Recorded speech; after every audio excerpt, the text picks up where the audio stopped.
Chapter 1293. If the Turpan army were to send troops to assist the Kazakh army, or to help them intercept the Kazakh army, then what they would have to face would not only be 100,000 enemy cavalry, but even more. If that was the case, whether or not they could smoothly win this battle would be full of suspense. When the two division commanders raised their concerns, Yang Qindong confidently waved his hand. No, that won't happen. Kelly is a very conceited person.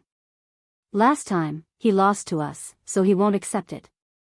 This time, he has the opportunity to fight with us alone, so he won't lightly ask for help from the Turpan army. Besides, unless it is necessary, he won't be willing to share such a big merit with others. You can rest assured about this. Of course, if the battle doesn't reach a state where we can kill them in one blow, then no one knows what will happen. This requires us to appear outside the ambush area on time. As long as we can do this and trap the enemy in Tianbo Mound, then even if they ask for help, it will be too late. Yang Qindong deeply understood the principle of knowing oneself and knowing one's enemy to be victorious in 100 battles. Often, when facing an army, the attitude of the enemy's general would determine the final direction of the battle. It could be said that he had studied Kelly thoroughly, which was why he could say these words so confidently. Seeing the sixth young master so confident, Tianhu and Ling Daqiang looked at each other and nodded. In their view, even if there was an accident in the battle and Kelly asked for help from the Turpan army, with their ability, they could just retreat. Would they really be surrounded? After the three of them discussed for a while, they came up with a final strategy. Then, the two generals left the tent to count the troops. Yang Qindong also called Beta Persei and asked him to gather 2,000 black cavalry to prepare to fight with the 4th Division. At the same time, he also asked Wang Shan to send a telegram to the new army commander Su He, ordering him to lure the enemy in and lead the Kazakh cavalry into Tianbo Mound and into the ambush area. With a single order, the army began to get busy. In order to not alert the enemy, Yang Qindong ordered the remaining troops to continue towards Kunlai city and attack the city according to the plan to attract the enemy's attention. Meanwhile, he himself led the Black Cavalry Dragon Guards and the main force of the 4th Division to leave the official road and head towards Bo Tian Mound. The location of the ambush had been determined, and the next thing to do was to reach the location within the specified time. This would determine the success or failure of this battle. Therefore, after leaving the official road, Yang Qindong and the Black Cavalry rode fast horses and galloped with the main force of the 4th Division. In order to reach their destination on time, the soldiers of the 4th Army Division traveled light. They didn't bring anything they didn't need to ensure their speed. It was the same for the Black Knights and Dragon Guards. Each of them was given 3 strong horses. After a while, they would change horses to ensure that they maintained the same speed as they reached their destination. At the same time, the new army commander Su He received the order. After seeing Yang Qindong's telegram, he called the 4 division commanders over. First, he found the location of Tianbo Mound on the sand table, and then read out the military order. Everyone, this time, the 6th young master will personally lead the troops into battle. Our new army's opportunity to show off has come. Now, I announce that the task of luring the enemy will be handed over to Su. He didn't immediately make a decision. Instead, he looked at the 4 division commanders one by one. Feeling Su He's gaze, the 4 division commanders tried their best to raise their heads, showing their determination to fight. The task will be handed over to the 1st Cavalry Division. Division Commander Ku, is there a problem? In the end, his gaze fell on Division Commander Bai Kai. The 4 division commanders of the new army were all brave and fierce. On the battlefield, they were all experts on horseback, but at the same time, they all had their own specialties. But in terms of commanding ability, Kulu, who almost became a division commander, was better. This person was good at coordinating the overall situation, especially when it came to defense. Giving this task to him was the most reassuring. Kulu's body tensed up when his name was called. He knew that this was the division commander's way of giving him a chance to perform. Previously, because he helped the 1st Army's former division commander, Su Kuda, hide military intelligence, he was given a warning, and because of that, he lost the chance to become a division commander. Now that the opportunity had appeared in front of him again, he immediately replied loudly. Yes, I promise to complete the task. It's good to have confidence, but this time, you're using a division to lure 100,000 soldiers. In order to not let them see anything, the other 3 divisions must retreat and not give you any help. It can be said that the success or failure of this battle will all depend on you. Do you understand the importance of this task? After all, this was not a small matter. It involved the victory or defeat of nearly 200,000 soldiers. He had no choice but to remind Kulu. This subordinate understands. Division commander, please rest assured. If this task is not completed, I will bring my head to see you. Kulu naturally knew the difficulty of this task, but he was not afraid. He believed in the soldiers of the 1st Cavalry Division. He also believed that as long as the preparations were done well, the task would definitely be completed. Good. What he needed was Kulu's determination. He nodded with satisfaction. Then he ordered the other 3 divisions to raise their flags and pretend to retreat in a sorry state. Of course, this was to let the Kazakh cavalry see. This was also the only thing he could do for Kulu's 1st Cavalry Division. After that, the 3 divisions of the new army's main force ran away. In order to make it seem more realistic, he ordered the troops to throw away some of their equipment after a certain distance. This made it seem like they were retreating in a hurry and fleeing in a sorry state. Only by doing this could they lure the enemy's army into an ambush circle. This action of the new army was quickly discovered by the Kazakh cavalry scouts. One by one, they reported it to General Kelly, causing him to laugh uncontrollably. Good, it seems like our sudden appearance has indeed caught the 5-star army off guard. Very good, order the army to speed up and catch up to the 5-star army. Then we'll eat them up. After Kelly returned to Kazakh after his defeat, although his brother Janibek Khan did not blame him, he still felt very uncomfortable in his heart. Especially the unwillingness in his heart. From the beginning to the end, he did not have a chance to properly fight with the 5-star army. This made him feel even more unjust. If it was a fair battle and he lost, then there was nothing to say. However, losing to an ally was something that he could not accept. This time, he brought another 100,000 troops to battle. He had thought it through and decided that he must have a fair battle with the 5-star army. He wanted to let the enemy know the power of the Kazakh cavalry. Kelly happily gave the order.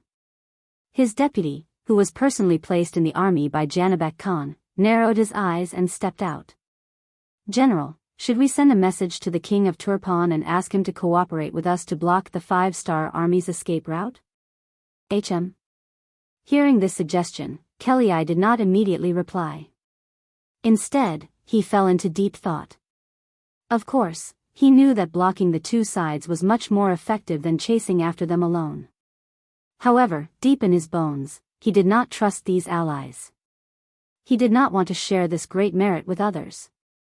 If the Turpan army appeared and blocked the 5-star army's escape route, then he would be very unwilling to share the merit with others. After thinking about it again and again, he decided to give it a try. If it really did not work, then he would send someone to inform the Turpan army. Furthermore, he had 100,000 soldiers and the enemy only had 30,000 cavalry. No matter how he looked at it, there was no possibility of him losing. Kelly was just like Yang Chendong. He did not inform the Turpan army of the situation. This was also his fate. This would also become the most regretful thing in his life.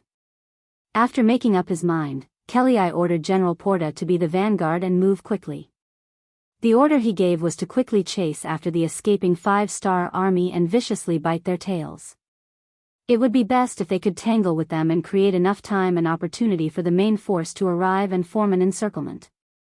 Porta was also a famous general in Kazakh. After receiving the order, he immediately ordered 10,000 cavalrymen and 3 days' worth of rations to leave the barracks and run in the direction of the new army's escape route. To be appointed as the vanguard general, Porta was very ambitious. He wanted to achieve the greatest merit to prove his ability. However, this raging fire was quickly extinguished. Just as he was about to reach a valley after forcefully marching for 100 miles, countless arrows suddenly flew out from both sides of the road. His vanguard of 1,000 cavalrymen quickly suffered heavy losses. In the end, only 200 to 300 of them managed to escape. They had a bad start. When Porta heard the news, he was very angry. He angrily scolded the vanguard general for being incompetent and cowardly. Then, he personally led 3,000 cavalrymen to the front. As expected, as soon as they arrived, they were attacked by arrows. However, Porta was prepared and quickly launched a counterattack. He ordered his cavalrymen to split into 2 groups and rush to the high ground on both sides.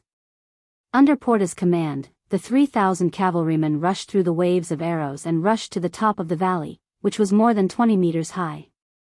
The 2,000 five-star army that were lying in ambush here kept retreating. Many bows and quivers were thrown all over the ground, and the few warhorses were abandoned as well. Ha ha ha. Seeing the result of this battle and the 5-star soldiers rushing into the dense forest in the distance, Boda threw his head back and laughed heartily to release the joy in his heart. However, he did not notice that although they had captured a lot, they did not leave behind a single 5-star army soldier. However, at this moment, he was completely enjoying the feeling of victory.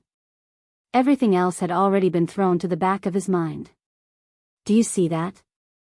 This is the powerful 5-star army that people have been talking about. Come on, let's continue forward. Porta was happy and the vanguard continued to move forward. Chapter 1294. After another 5 kilometers, another wave of arrows arrived. But this time, the Kazakh cavalry were prepared and did not panic. Other than a few dozen who were injured by the first wave of arrows, the rest of the cavalry quickly rushed up the canyon and chased away the 5-star army.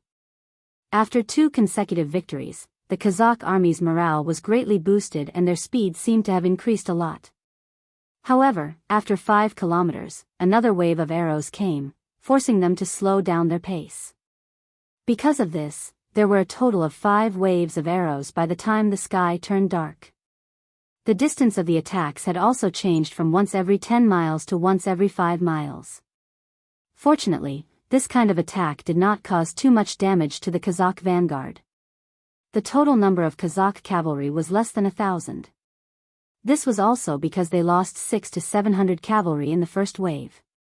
Considering that it was dark and difficult to see, Boda had to order the army to stop and rest in order to avoid falling into the enemy's trap.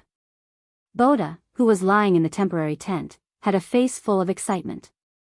Today, he had repelled 5 waves of attacks from the 5-star army and obtained 2,000 sets of bows. This was an amazing achievement. With such a satisfied smile on her face, the Bustu woman slept all the way until dawn. What made him feel a little regretful was that the 5-star army did not come to harass him that night. This made the 4,000 cavalry that he had hidden outside the camp not come in handy, which was somewhat disappointing. But did this mean that the 5-star army did not have the ability to ambush him and that they had already left? General Boda, who possessed the spirit of AQ, gave the order to advance at full speed after breakfast. After walking for a full 20 miles, they did not encounter any harassment or attacks. This made Boda even more certain that the 5 astral legions had escaped. Now, he could finally let go of his hands and feet and advance at full speed. Not long after his order was issued, the army's formation began to scatter after advancing for more than 3 kilometers. The arrow attacks that had disappeared for a while appeared again. The attacks from the bows and arrows in the dense forest were even more intense than before. In just one wave of attacks, over 100 riders were hit by the arrows. Cries of pain and curses rose and fell one after another. The sudden counterattack was completely unexpected, and the Kazakh cavalry who had already lowered their vigilance suffered a great loss. What was even more frightening was that after the 2 waves of arrows were fired, the 5-star army still charged forward, brandishing their sabers as they charged into the enemy's ranks. Immediately, streams of blood splattered out, dyeing the 5-star army's armor red. Don't panic, counterattack, counterattack. Seeing soldiers falling off their horses, Boda roared and led the cavalry around him in a counterattack. However, the five-star army's cavalry came quickly and left even faster. They didn't give Porta a chance to counterattack and disappeared into the dense forest on both sides. By the time Sark's army arrived, they had already disappeared. This was clearly a premeditated attack. With the mentality of running after one shot, they came and went without a trace. After they left, General Botha sadly discovered that in just half an hour, he had lost over 1,000 cavalrymen, and the number of injured soldiers had increased by nearly 1,000. This kind of loss was a huge blow to General Botha. They hadn't even engaged the enemy yet, but they had already lost nearly 30% of their strength. This made him have no choice but to be vigilant and send as many scouts as possible into the dense forest to ensure the safety of the vanguard. The advantage of doing this was that the possibility of a surprise attack was very small, but because of this, the marching speed of the army had to be slowed down. 15 miles away, the commander of the new army's 1st Cavalry Division, Kulu, was waiting for news with the main force. After seeing the 1st Regiment return, Kulu couldn't help but let out a sigh of relief. Especially when he saw the smell of blood on the returning soldiers, he knew that the harvest was not small. Division Master, according to the mission, the scouts have reported that the enemy has already slowed down their marching pace. The tanned commander Wu Ba chuckled, his face full of pride. In this battle, he had led 2,000 cavalrymen and achieved a 1:1 ratio of casualties. On the other hand, he had lost less than 50 cavalrymen. This result could be said to be perfect. Hearing Wu Ba's report, Kulu nodded with satisfaction. Very good. This time, your 1st regiment will be given a merit. Next, we will continue to harass them. In short, we must delay the enemy's advance. 80 miles behind us is Bo Tian Mound. That will be the end of our retreat. There were still 3 days before the main force would complete the encirclement. In other words, he had to hold on for 3 more days. A distance of 80 miles could be covered in just a few hours for elite cavalrymen. One could imagine how much pressure he was under. As the regiment commander, Wu Ba naturally knew about their 1st Cavalry Division's mission. The complacent expression on his face immediately vanished. Don't worry, division leader. We will definitely complete the mission. Even if we have to sacrifice all of our brothers, we will still hold on for 3 days. That's right. This time, even if all of our 1st Cavalry Division dies, we will not let the enemy pass through Bo Tian Mound. Commander Kulu, who had always advocated for the smallest price to obtain the greatest victory, also changed his style at this moment. He was ready to go all out. If it was said that the loss of the 1st Cavalry Division would be able to kill 100,000 Kazakh cavalrymen, it would be worth it no matter how one looked at it. When Kulu received this mission, he knew that this was going to be a fierce battle. Although he did not like this way of fighting, as a soldier, it was his duty to obey orders. For the greatest victory, so what if the 1st Cavalry Division lost their lives here? General Botha naturally did not know Kulu's plan. Because of the repeated attacks, he became more cautious. When the army advanced, the distance between the cavalrymen became closer. In addition, the number of scouts increased. Although the 5-star army would occasionally appear to harass the enemy, most of them were repelled by General Botha. The army did not suffer any losses. The price of this was that the marching speed of the army was very slow, to the point that by noon the next day, General Kelly had already caught up to them with the main force. After seeing the vanguard moving so slowly, Kelly was naturally dissatisfied.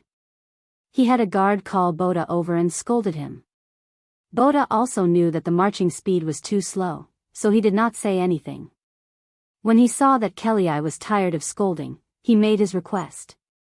He needed more cavalry. Only by increasing the number of scouts could the army advance faster. Kelly still valued Botha very much. Otherwise, he would not have arranged for him to be the vanguard general. Since Botha said so, he naturally had his own considerations and difficulties. Kelly quickly agreed to this request. He immediately assigned 5,000 cavalrymen to the vanguard as scouts.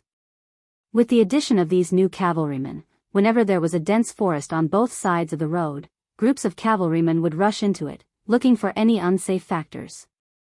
It was also because of this action that several companies of the Five-Star Army that had been lying in ambush were discovered. Among them, one company was a little slow in retreating and was surrounded by these Kazakh cavalry scouts. After an hour of bitter battle, the company was completely wiped out. When the news reached the ears of Division Commander Kulu, his face became very serious. There were still 2 days before the main force could complete the encirclement. The speed and reaction of the Kazakh cavalry far exceeded his expectations. If he did not send out the main force, he was afraid that they would not be able to last until then. Order the 2nd Regiment to attack in units.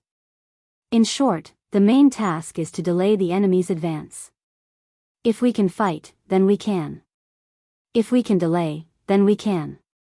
Kulu gave the order with a pained expression.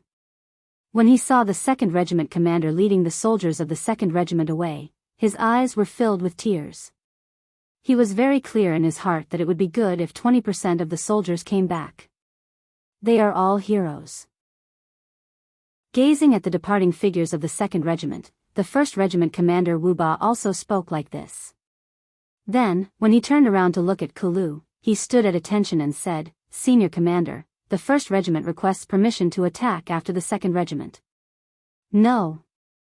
The 1st Regiment will stay behind and fight for the last time." Kulu shook his head. In terms of fighting strength, the 1st Regiment was naturally the strongest. Since that was the case, the best steel should be used on the edge of the blade. When the time came, he and the 1st Regiment would be the last barrier to stop the Kazakh army from advancing. Time passed by minute by minute. The 3rd Regiment of the 4th Regiment and the 2,000 Black Cavalry led by Yang Chendong had arrived at the designated location 3 hours earlier than planned. From their point of view, they could faintly hear the sounds of killing from time to time. "Young master, our soldiers have found suitable places to hide." Beta Persei returned to Yang Chendong's side after patrolling the army. At the same time, he reported to Yang Chendong with a trace of worry on his face. Yang Chendong knew what Beta Persei was worried about. Not long ago, the commander of the new army, Su He, sent a telegram. After they got rid of the scouts sent by the Kazakh army, they were now rushing to the exit of Badi Mound. In other words, the main force of the new army had not arrived yet. Now, only the 1st Cavalry Division, who had stayed here in advance, could fight the enemy. A division of only 8,000 people, but they had to stop 100,000 iron cavalry. One could imagine how difficult this task was. Even if Beta Persei led the team, he could not guarantee that they would be able to complete the task. After Yang Chendong heard the report, his expression did not change. He put away the military binoculars in his hand and said without turning his head, "Go and ask where the 1st Cavalry Division is and how long it will take to reach the designated location." Chapter 1295. "Yes, I'll go right away." Beta Persei agreed and rushed to Wang Shan's telegram team. Yang Chendong, who was left behind, slowly turned around and sighed softly. How could he not know what kind of pressure the new army's 1st Cavalry Division was facing at this time? It was even possible that the entire division would be wiped out if they were not careful. But this was war, a war of blood and iron. It was either you die or I die. Anyone who was in the middle of it, if they showed even the slightest bit of mercy, they might cause the army to be doomed eternally. As the saying goes, the merciful cannot command an army. To achieve one's goal, there must be sacrifices. As long as the sacrifice was worth it, someone must do it. No matter how reluctant he was, he had to harden his heart. He had to be willing to give up. Only by giving up could he gain something. He saw this point very clearly and was also very rational. Now he only hoped that the 1st Cavalry Division could arrive at the designated location as soon as possible. This way, the pressure on the new army's 1st Cavalry Division should be much less. The 1st Cavalry Division was indeed the trump card of the cavalry. Under the leadership of Division Commander Tianhu, they had been hurrying on their way ever since they received the mission. During this period, many warhorses fell to the side of the road due to exhaustion, foaming at the mouth, but Tianhu still did not order the troops to slow down. He only left a company of soldiers to take care of these meritorious warhorses. The main force of the division was still moving forward bravely. After several days of continuous travel, even the soldiers of the 1st Cavalry Division, who were regarded as the most elite and powerful existence among the cavalry, still had many soldiers whose legs were worn out and blood flowed down their trousers. There were also some soldiers who did not get any rest for a long time. They fell asleep while sitting on their war horses. Some even fell off their horses because they could not hold the reins and were injured. There were casualties at any time. But no matter what happened, Tian Hu did not ask them to stop even once. Even if they had to eat, he asked the soldiers to eat on horseback. It was only at this time that the war horses would slow down from their galloping state. But even so, the cavalry soldiers were still a bit faster than the other cavalry units. After a few days of non-stop travel, they finally arrived at the designated ambush location. At this moment, they were 8 hours ahead of schedule. This half a day's time was bought with the lives of the brave warriors of the 1st Cavalry Division. According to the statistics, out of the 20,000 people in the division, the number of non-combat casualties during the march had reached 2,000. They were the world's #1 cavalry division. Every soldier who could enter this place was carefully selected. Even so, the losses they suffered were so great. It could be imagined that this operation was clearly not a mission, but a race against time and life. As soon as they entered battle position, the transmitter immediately reported the news to Yang Chendong through the radio. After hearing the news, Yang Chendong, who always had a cold expression on the battlefield, couldn't help but exclaim loudly. "Good, the soldiers are all good. After this battle, all of you will have meritorious service. Now, it is time for us to attack. Inform the new army and the 1st Cavalry Division that we will launch an all-out attack in half an hour. We must annihilate the enemy." Within the long and narrow Badian Mound Canyon, the battle was currently in full swing. The smell of blood filled everyone's nostrils. Blood could be seen everywhere, dyeing the ground red. The Kazakh army's performance was far more ferocious than Division Commander Ku Lu had expected. They seemed to have already seen through the 5-star army's intention to stop them.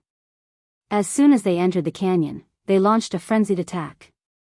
As if frightened by the tall mountains and boulders on both sides of the road, General Kelly continuously sent reinforcements to the vanguard, striving to leave this place as quickly as possible, rushing out of this dangerous place that he felt was far from good. During this period of time, General Kelly did hesitate. After looking at the surrounding terrain, he discovered that this was a very good place to set up an ambush. He thought of ordering the army to retreat. Since there was the 5-star army blocking the way, they could just retreat from here. However, when he considered the fact that there were carriages carrying provisions and supplies behind them, it would be easy for the cavalry to turn around. However, it wouldn't be so easy for the supply carriages to turn around. If they rashly moved forward, the army would be in chaos and a scene of internal strife would occur. At that time, if the 5-star army came from behind, the consequences would be unimaginable. Yesterday, the scouts also sent news that they didn't discover any 5-star army's main force. I think my worries were unnecessary. Kelly comforted himself like this. At the same time, he had a trace of hope in his heart. He also gave the vanguard General Boda a death order. Within 4 hours, they had to open this passage and let the army smoothly pass through here. For this, he added another 10,000 soldiers to the vanguard. Boda, who had the authority to command more troops, had his morale greatly boosted. Under his command, he led the cavalry to charge forward fiercely and quickly wiped out the main force of the new army's 1st Cavalry Division. After a series of battles, the exit of the canyon was right in front of them. Hope was right in front of them. The 1st Cavalry Division, who fought with all their might, couldn't stop themselves from retreating. During this time, Kulu, who was the division commander, also pulled out his saber and joined the battle. Even the direct subordinate battalion of the 1st Cavalry Division charged forward. It was precisely because Kulu had suppressed the last of his strength that he was able to save the life of the 1st Regiment commander, Wu Ba, allowing this regiment commander who had already fainted to be pulled back from the battlefield. However, at this time, there were less than 500 cavalrymen left. In a short 2 days, the 1st Cavalry Division went from a full strength of 8,400 men to less than 1,000 men. It wouldn't be an exaggeration to say that they were almost completely wiped out. This result was far more tragic than what Kulu had imagined. Kulu, who was wearing a white battle robe that was now dyed red, turned his wrist and looked at the military watch that the 6th young master had personally given to him. His face was gloomy. There were still 14 hours until the appointed time, but the soldiers in his hands were almost exhausted. Perhaps in the next charge, the entire army would be wiped out. He might also die on the battlefield like the majority of the soldiers, wrapped in horse hide. If he were to die on the battlefield, Kulu had already mentally prepared himself for this from the day he joined the 5-star army. However, he really couldn't accept dying like this. He still hadn't completed his mission. Once the Kazakh army charged out of the canyon behind them, all of the plans that Yang Qindong had made before would become useless. The soldiers of the 1st Cavalry Division would also die in vain. This was something that he absolutely couldn't accept. Fight, no matter what, we have to hold on for 16 hours. Kulu used his blood-soaked battle robe to wipe the glowing white saber in his hand. His face flashed with a resolute expression. There were less than 1,000 cavalrymen around him. Most of them were injured, and some of them were even seriously injured. They were still bleeding. However, at this moment, no one doubted his words. They firmly believed that as long as they were still alive, they wouldn't allow any enemy to charge out. Kulu arranged for 2 bodyguards to send the unconscious Wu Ba away. This could be considered the last bloodline that he left for the 1st Cavalry Division. Then he looked up at the sky. It was currently noon. The sun hung high in the sky, emitting a gentle warmth. The sunlight shone on every soldier's body. Kill. After the Kazakh army reorganized the cavalry, they once again charged forward. This time, General Boda personally led the charge. This showed that they were determined to solve this problem in one battle. The battle cries of the opposing cavalry resounded throughout the canyon. Looking from afar, sand and dust filled the sky. There were probably more than 10,000 cavalrymen. Some people said that when there were more than 10,000 cavalrymen, there was no end to them. At this moment, Kulu and the less than 1,000 cavalrymen of the 1st Cavalry Division felt that way. It was like a ferocious beast with its mouth wide open. It made people feel fearful. At this moment, no matter if it was Kulu, the division commander, or the soldiers, their faces didn't change. It was as if they didn't see the approaching danger. Every soldier only tightly gripped the saber in their hands, looking as if they were facing death with equanimity. For the soldiers who had already disregarded life and death, and even had the heart to die, there was no difference whether there were 1,000 or 10,000 enemies. They only knew that they had to use the last of their strength to block the enemy until they were killed and couldn't move anymore. Everyone, hold your sabers and prepare to charge with me. The target was constantly approaching. When it was less than 3 li away, Kulu also raised the sharp saber in his hand, looking like a moth flying into a flame. Kill. The remaining less than 1,000 cavalrymen also raised their sabers at this moment. Every one of them had a serious expression and didn't show the slightest bit of fear. Do-do-do-do-do, do-do-do-do-do. Just as Kulu's saber was about to fall from the air and slash down, a loud bugle suddenly sounded, resounding in the ears of every soldier of the 1st Cavalry Division. This is the retreat signal. Kulu instantly reacted when he heard the bugle. Then, he immediately turned to look at the 2 remaining bugle masters of the 1st Cavalry Division. After confirming that it wasn't them who made the sound, he saw that they had the same doubts as him. Ma. Division Commander, this is the retreat signal. After the 2 bugle masters recovered from their shock, they said in unison. It really is the retreat signal. Retreat. After getting a definite answer, Kulu only hesitated for a moment before shouting loudly. As if he was afraid that the others didn't react quickly enough, he was the first to tighten the reins of his saber and made a gesture of turning around. At this moment, the retreat signal was definitely the main force of the 5-star army. In other words, all the plans were in place, and the 1st Cavalry Division's mission was completed. At this moment, He didn't want to lose any of his cavalry brothers because after going through so many bloody battles, those who could still survive and continue to jump on their horses to kill the enemy would be the best of the best. If he kept one of these people, there would be more elite soldiers in the future. These were all treasures, and they couldn't afford to lose them. Chapter 1296. First, there was the signal to retreat. Next, there was Kulu's movement. Close to 1,000 five-star soldiers all turned their horses around and followed behind Kulu, quickly heading towards the exit of the canyon behind them. At this time, the 10,000 Kazakh riders led by Boda were only a little more than a mile away from them. For a real cavalry, this distance could be reached in about 100 breaths. However, when the five-star army suddenly retreated and fled, they were caught off guard. Although there were less than 1,000 of them, Boda, who had fought with them for several days, did not underestimate them. In his opinion, the five-star army was extremely difficult to deal with, as if they were made of iron. However, he did not expect that the bitter battle that he had imagined would not happen. Instead, the enemy had fled. After a moment of hesitation, Boda's face lit up with joy. "Huh, did you see that? The five-star army is also human. They can run away too. Charge. Catch up with them and kill them. Let them know that the sabers in our hands can easily chop off the head of any enemy." The five-star army's cavalry had always been determined to fight to the last man no matter what kind of battle they faced. This was different from the battle Boda had imagined. He had always thought that a cavalry battle was a battle of one's fighting spirit.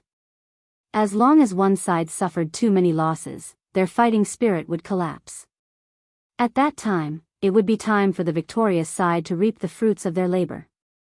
This kind of rule was not practical for the five-star army.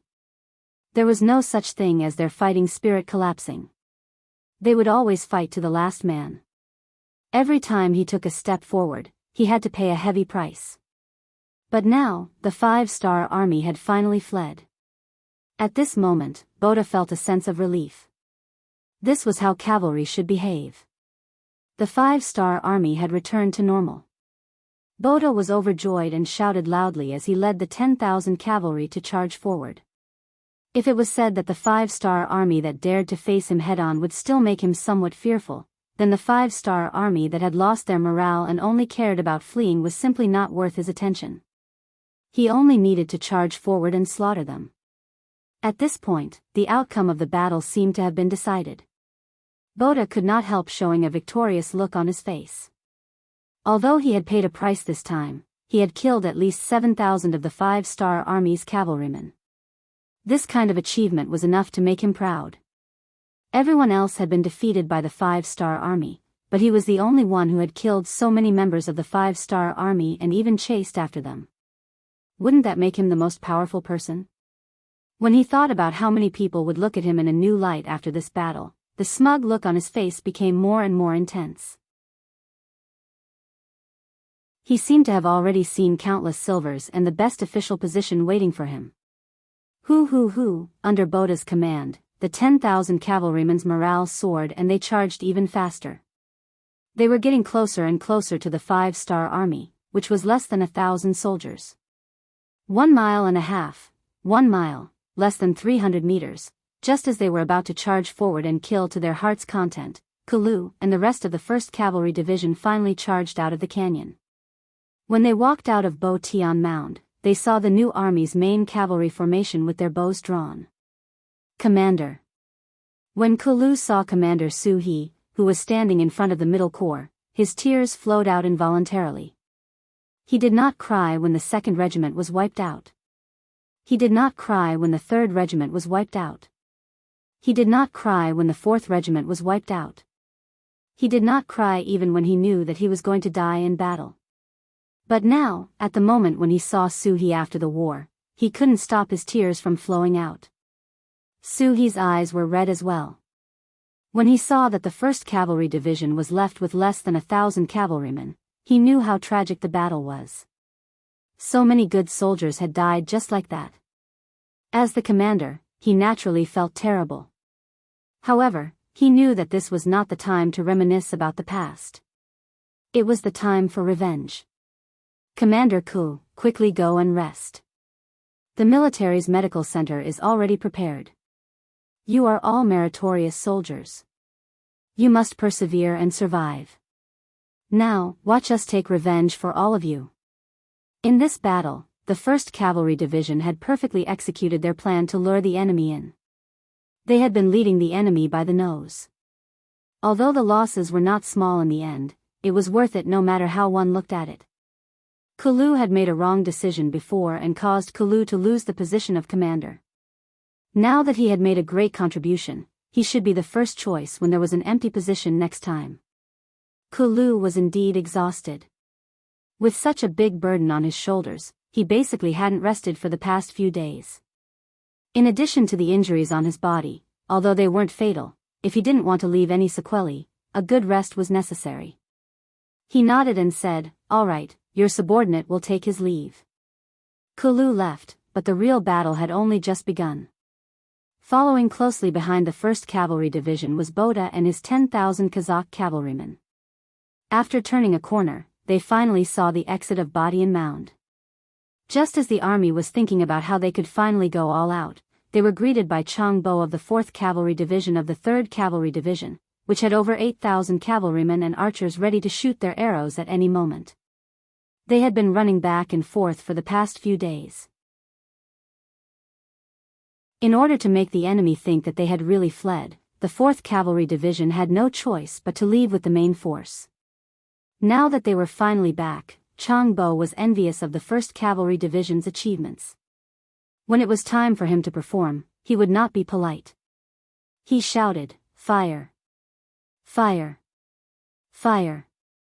This shout echoed countless times when it hit the huge rock at the entrance of the canyon. This shout made the 4th Cavalry Division's 5-star Army's archers' eyes spit fire. Their killing intent filled the sky. With this shout, the soldiers of the 4th Cavalry Division loosened their right arms. Immediately, countless arrows shot out from their hands, creating many pleasant whooshing sounds. A dense rain of arrows pierced through the air and smashed into the unprepared Kazakh cavalry. Soon, the sound of soldiers falling off their horses could be heard. From time to time, it was accompanied by cries of pain and alarm. 2 waves of arrows were released. More than 16,000 arrows were shot from afar, like a giant blade falling from the sky. 30% of the Kazakh cavalry vanguard was cut down. Unfortunately, Boda, the general, was also in the range of the arrows. When he turned the corner, he saw countless archers waiting for him. When he saw the neat formation of the 5-star army soldiers, he knew that something was wrong. However, his opponent did not give him any chance to catch his breath or react. The arrows came at him as if they were free. He only swung his saber to cut down 3 arrows. Then, the 4th arrow hit him in the chest, followed by the 5th, 6th, and 7th arrows. In a short period of time, he fell to the ground like a porcupine. Even until the moment of his death, he still did not understand where the 5-star army had come from. Also, since the 5-star army had so many brave soldiers, why were they in such a sorry state when they were chased by him? Was it really that fun to tease him? With the death of Boda, the Kazakh vanguard cavalrymen who had lost their commander and were heavily injured by the arrows immediately turned around and fled like headless flies. Their faces changed drastically, and they were no longer as high-spirited and complacent as they were when they came out of the canyon. Kill. The 2nd Cavalry Division's division commander Bai Kai and the 3rd Cavalry Division's division commander Lei Chuandang, who had been waiting by the side, roared. More than 10,000 cavalrymen charged into the canyon. The 2 cavalry divisions that had been holding back finally had a chance to use their skills. At this time, they could not wait to charge into the enemy's cavalrymen. They waved their sabers and killed in all directions. One chased while the other fled. In just a short period of time, everyone had changed their roles. The only difference was that the Kazakh cavalrymen were really fleeing. Moreover, they were fleeing with a goal in mind. They thought that once they could meet up with the main force, they could change the situation of being chased by the enemy. However, they did not know that the current situation of the main force was not much better than theirs. In fact, it was even worse. When the agreed time of attack arrived, Yang Chendong, who had been hiding above the canyon, gave the order to attack. It was above the canyon that Yang Chendong saw the bravery of the new army's 1st Cavalry Division with his own eyes. However, he did not move. This was not because Yang Chendong was cold-blooded. Instead, it was because he knew that impatience in small matters would spoil great plans. If they attacked now, they could help the 1st Cavalry Division suppress the enemy. However, before the 1st Cavalry Division was in position and sealed off the enemy's escape route, doing so would only cause the Kazakh cavalrymen to become vigilant. If that happened, the plan of cutting off the enemy's head, waist, and tail would be ruined. This was something that Yang Chendong absolutely could not allow to happen. He could only watch all of this happen and hope that the 1st Cavalry Division could survive this cruel and bloody battle. Fortunately, the 1st Cavalry Division was 16 hours ahead of schedule. This gave the 1st Cavalry Division a ray of hope. Although the losses were disastrous, there were still close to 1,000 cavalrymen who survived. With these 1,000 cavalrymen as the backbone, presumably the day when the 1st Cavalry Division was reorganized and restored to fighting strength would not be too far away. Seeing his own soldiers being bullied, Yang Chendong could finally retaliate. How could he be polite? Under his orders, the rocks piled up above the canyon tumbled down, disrupting the Kazakh army's formation. Then, 10,000 guns were fired. Under the muzzles of the 3 cold vanguard divisions, bullets flew out. The enemy cavalrymen were like living targets, becoming targets. In an instant, they were shot into a hornet's nest. One by one, they fell from their horses.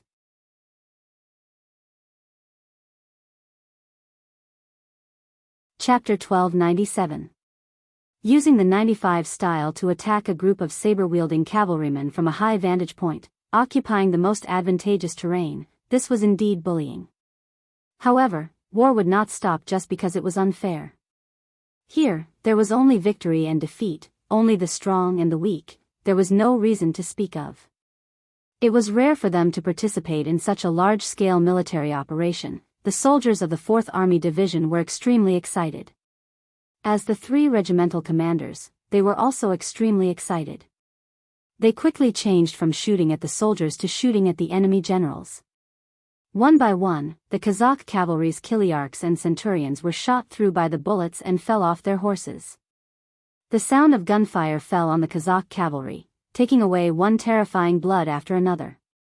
This caused Keliai's face to turn from white to black and his body to tremble incessantly. He was just a descendant of the Mongols. He thought that cavalry was the best in the world and that with a saber and a strong horse, he could gallop through the world. When had he ever seen such a battle before? When the sound of firecrackers echoed in his ears, one by one, the cavalrymen fell off their horses and died without a doubt. This is the firearmed soldiers that people speak of? How can they be so powerful? When did they appear beside us? Who can tell me, tell me? Under the protection of his personal guards, Keliai was not in danger for the time being. However, when he saw his subordinates dying one after another from time to time, his face was filled with shock and fear. He did not know when he would be like the other soldiers and be shot to death. No one could answer Keliai's question. Many of the superstitious Kazakh cavalry had already regarded the 5-star army as a godly existence. Think about it, if it was not a godly existence, how could they suddenly appear here? If it was not a godly existence, how could they have such a long range and powerful firearm? General, what should we do? What should we do? The 2 captains beside Keliai said in a sobbing voice. In the face of such a long range and powerful firearm, they did not have the slightest ability to fight back. This kind of weapon had already exceeded their imagination. It brought them nothing but fear. Their fighting spirit and morale had already fallen to the extreme. When a person wielding a broadsword is facing a submachine gun, even if you have 1,000 skills, it would be difficult to use them, right? At this moment, these Kazakh cavalry had such mentality. When their fighting spirit had collapsed, they didn't think about how to rush up the canyon. In fact, they didn't have the ability to face the 95 style. The only thing he could do now was to think of a way to escape this hell on earth. What to do? Of course, it was to rush out, but Kelly hadn't decided whether to rush forward or retreat. But soon, someone helped him make the decision. The vanguard fled back. Not only that, there were 2 divisions of 5-star army soldiers behind them. Once he heard that the road ahead was blocked, Kelly did not hesitate and immediately gave the order to retreat. At this moment, he didn't care whether or not this would cause him to trample. He also didn't want to do this. He didn't want to do this. He only wanted to leave this place and get away from the 5-star army. He wanted to get away from death and danger. Finally, there was an order. Although the battlefield was very chaotic, at least there was a direction. The Kazakh cavalry were like a monstrous flood. They finally found an opening to break the dam and quickly retreated. In the process of retreating, under the chaotic situation, who knew how many incidents of infighting occurred? It wasn't just trampling. Sometimes, some cavalry felt that others were blocking their escape route. They felt that others were blocking the way, so they would cut them with their broadswords. It was really like opening a path when you meet a mountain, building a bridge when you meet a river. Blow the bugle call. Standing on the canyon, Yang Chendong looked coldly at everything that was happening in front of him. Especially when he saw that the 2 divisions of New Army's cavalry were forced to stop because of the gunshots and were unable to charge into the Kazakh army, he finally gave the order to charge. Immediately, the gunshots stopped and the loud bugle call sounded. The New Army's cavalry instantly moved and killed their way into the battlefield. As they charged, they shouted loudly, "Those who surrender can live, those who resist must die." The Kazakh cavalrymen, who had already lost their composure and were scared out of their wits, felt as if they had heard the sound of nature. One by one, they threw down the weapons in their hands, jumped off their war horses and knelt on the ground. The hellish situation was finally coming to an end. Who knew how many cavalry soldiers let out a long sigh of relief? "Commander Ling, bring the warriors down to receive the captives." Now that the situation was settled, Yang Chendong's expression was somewhat relaxed as he spoke to Commander Ling Daqiang. Then, Yang Chendong turned around and looked at Beta Persei and the 2 captains Qiu Vi and Dao Shao who were eager to fight. His face revealed a trace of a smile as he said, "Black cavalry, get on your horses and charge with this king. Kill." Finally, they had a chance to show off their might. The 2,000 black cavalry soldiers excitedly put on their black helmets and black armor. One by one, they raised their sabers and followed Yang Chendong, who was wearing a golden battle robe, towards the entrance of Badian Mound. At this moment, at the entrance, the battle had already begun.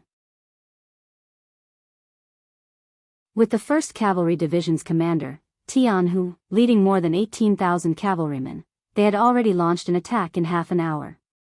The rear of the army was mainly responsible for transporting rations and supplies.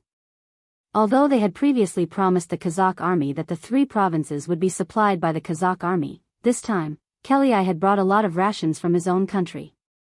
When he returned, he only needed to ask the other side for the rations. Otherwise, wouldn't he be unable to see the main forces of the 3 countries and not obtain the rations that the army needed? It was precisely because he had brought a lot of provisions that Kelly had arranged for 5,000 elite cavalrymen to guard the rear army. With the existence of these cavalrymen, even if they were attacked, there wouldn't be any problems. As long as they resisted for a while, his main army would quickly come back to help. Everything was arranged well, but when the opponent was the 1st Cavalry Division, this so-called no problem became a big problem. In front of the 1st Cavalry Division, there wasn't a single cavalry unit that couldn't be destroyed. They didn't even use the Big Dipper crossbow, just relying on their strong bows. When the 1st Cavalry Division appeared, they shot 4 arrows in a row. Here, it should be noted that after an ordinary cavalry launched an attack, they would only be able to fire 2 arrows before involuntarily receiving the enemy's attacks. It was already very difficult for the stronger cavalrymen to shoot 3 arrows. However, in the 1st Cavalry Division, they could shoot 4 arrows in a row within a short distance of 100 meters. There were even some who were more powerful who could shoot 5 arrows in a row. With so many arrows flying through the air, the arrows didn't stop after seeing the cavalrymen. After 4 rounds of arrows, at least a third of the 5,000 cavalrymen were killed, and a third of them were injured and couldn't continue fighting. When there were only 1,000 or so cavalrymen left, facing the charge of the 1st Cavalry Division, they were defeated before they could even cause a ripple. A huge opening appeared on the battlefield, allowing the 5-star Army's cavalrymen to pass through. When Yang Chendong arrived with 2,000 black cavalry, he saw the Kazakh cavalrymen lying on the ground, as well as a few soldiers of the 1st Cavalry Division cleaning the battlefield, watching and counting the captives. "You, come here." Beta Persei's eyes widened. He pointed to an officer with the rank of captain and asked, "What's going on here? Where's your division commander?" The soldiers who could become the cavalry of the number 1 cavalry division in the world were all 1 in 100 or even 1,000 in the army. To be able to become a company commander, it was unknown how many bloody battles they had experienced and how many meritorious deeds they had achieved. Such a person naturally knew Yang Chendong and the Black Cavalry. When he saw that the person who greeted him was Beta Persei, Bugnam of Gojoseon's personal guard, he quickly trotted over and saluted. "Report, we are cleaning the battlefield and counting the captives and supplies. Our division commander has already led the army in." Beta Persei, who had long expected this result, couldn't help but ask anxiously, "How long has it been?" "It's been nearly half an hour." As an officer of the 5-star Army, he was used to the saying of 24 hours. When he reported, he naturally answered with such a rule. Hiss. Beta Persei sucked in a breath of cold air, his face a little bitter. "It's been half an hour, this Tianhu's speed is really fast. Young master, what do you think? Let's catch up." Yang Chendong also knew that his idea of participating in a big battle was probably going to be dashed, but since he came, how could he return empty-handed? He had to go to the battlefield to take a look. "Yes, let's go." At that moment, the 2,000 black cavalry rushed straight ahead, leaving behind billowing smoke and dust. At this moment, on the battlefield, one side was completely overwhelming the other side. Under the protection of his personal guards, Clay finally managed to escape from the center of the army. Just as he had a glimmer of hope, he quickly lost all hope. This was because he saw General Toljan, who was supposed to be in charge of the rear army. Thorjen had been chased here by the 1st Cavalry Division with less than 10,000 cavalrymen in the sky. It wasn't that he didn't think of resisting, but when he saw his rear army facing the world's 1st Cavalry Division and couldn't even parry, he knew that this was the elite of the elite. It wasn't something he could handle. He wanted to rush to the center of the army to meet up with General Kelly and use the advantage of numbers to kill his way back. Who would have thought that the situation in the Middle Army was worse than the situation in the Middle Army? When he saw that General Clay only had less than 3,000 to 4,000 cavalry around him, and their formation was in chaos, he knew that things were not going well.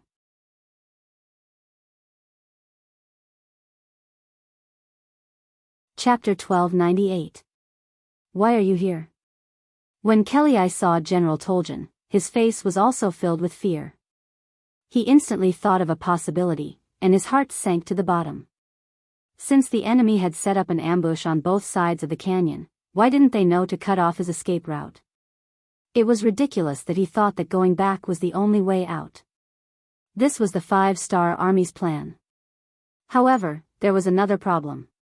How did so many 5-star Army soldiers appear here? Didn't the scout report that there were no 5-star Army units around here? The 5-star Army had only invested a total of over 200,000 soldiers on the battlefield. Shouldn't their main force be on the way to the Forsaken City? Where did the 5-star Army come from? There were countless questions in his mind, but no one could answer him. Because at this moment, the 1st Cavalry Division and the new army from the front had already surrounded them. He only had about 10,000 cavalry with him, but looking at the cavalry of the 5-star Army in front and behind him, both groups seemed to have more soldiers than him. Moreover, he was going to be attacked from both sides. It was obvious what the outcome would be. "General, what should we do?" Toljan, who was still holding his saber, couldn't help but ask. He wanted to charge out like a man, but he knew that it was an impulsive action. It was simply suicide. Those who surrender can live, those who resist must die. The shouts from the front and back were deafening. Tens of thousands of five-star army soldiers roared. The Kazakh cavalrymen who were trapped here trembled. They looked at the front and back and didn't know what to do. What should we do? What else can we do? Surrender. Seeing that the situation was about to change, Kelly let out a long sigh and threw the saber in his hand to the ground. Then, he jumped off his horse and squatted down with his hands covering his head. As Kelly took the initiative to dismount and surrender, the cavalrymen around him all followed suit. A battle of 200,000 people ended just like that. From noon to the morning of the third day, around 15,000 Kazakh cavalrymen were killed in less than 24 hours. In the chaos, another 15,000 were trampled and 70,000 were captured. Another great victory appeared. Not only did they completely eliminate 100,000 Kazakh cavalrymen, but they also cleared a large obstacle for the five-star army to take over the entire Ili region. Eliminating 100,000 cavalrymen in 2 days, this speed could only be achieved by the current five-star army. If it wasn't for the fact that there were too many captives, they wouldn't even need to waste this much time. Everyone has worked hard, rest for 2 days. At the same time, send out a regiment from the 1st Cavalry Division, a regiment from the 4th Army Division, and a division from the new army to look after the captives. The most important thing is to change their minds and try to make them useful. Those who surrender will be given priority to join the new army's 1st Cavalry Division.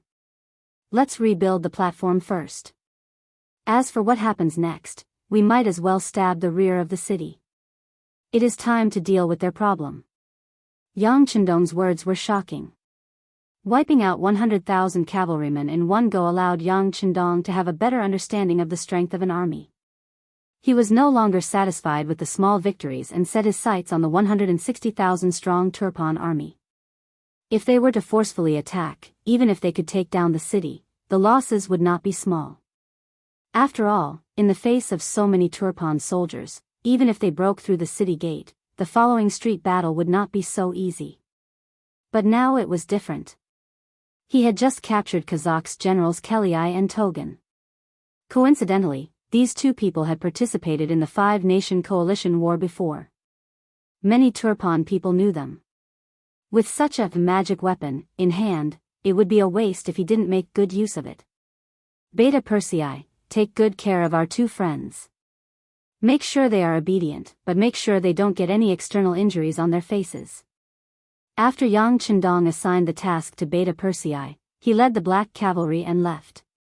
If it was someone else who said that they were going to attack Kazakh, the other generals would have some concerns and hesitation. But since it was Yang Chendong who said it, no one doubted it.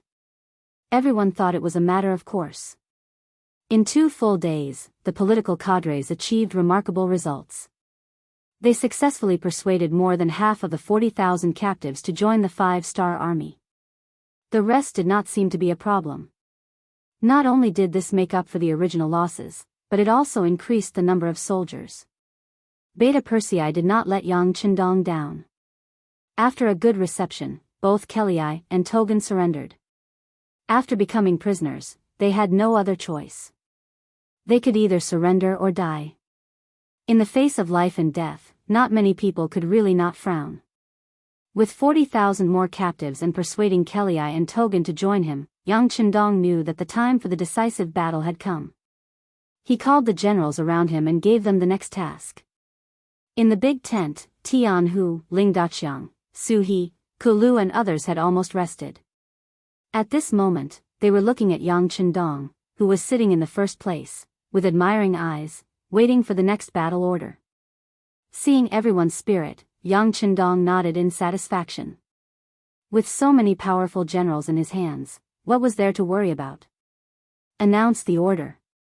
After the 4 words were spoken, all the military commanders trembled. They puffed out their chests and waited for the order.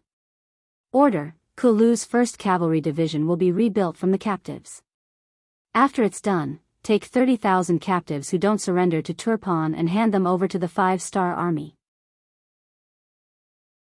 They'll be sent to the logistics headquarters in the first city in batches.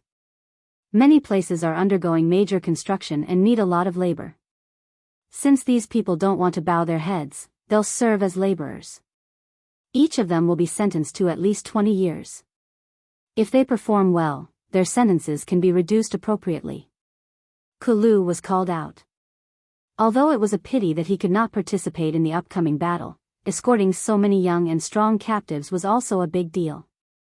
Wasn't this the sixth young master's trust in him? He hurriedly agreed.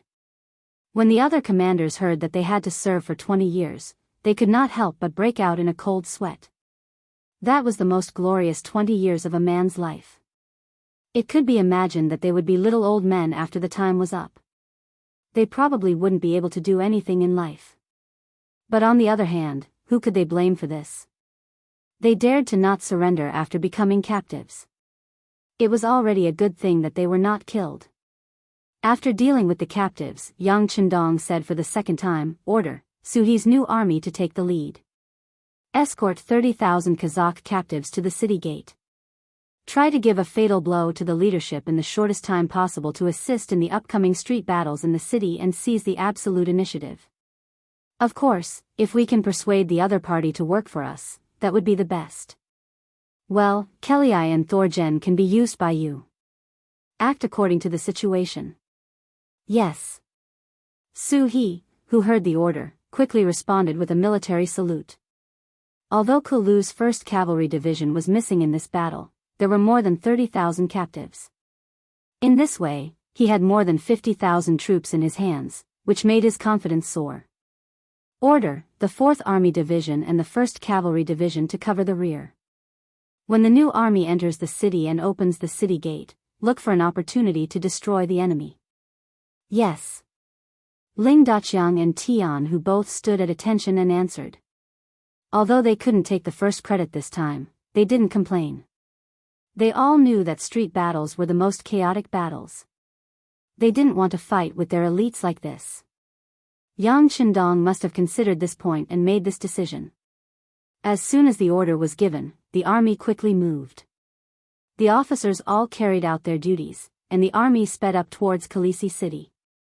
At the same time, Yang Chendong also notified the 1st Regiment of the 4th Army Division, the Liaodong Cavalry Division, the Far Eastern Army's 1st Cavalry Division, the Light Cavalry Regiment, and the Reconnaissance Regiment that had already conquered Kalisi city to speed up their march towards Kalisi city.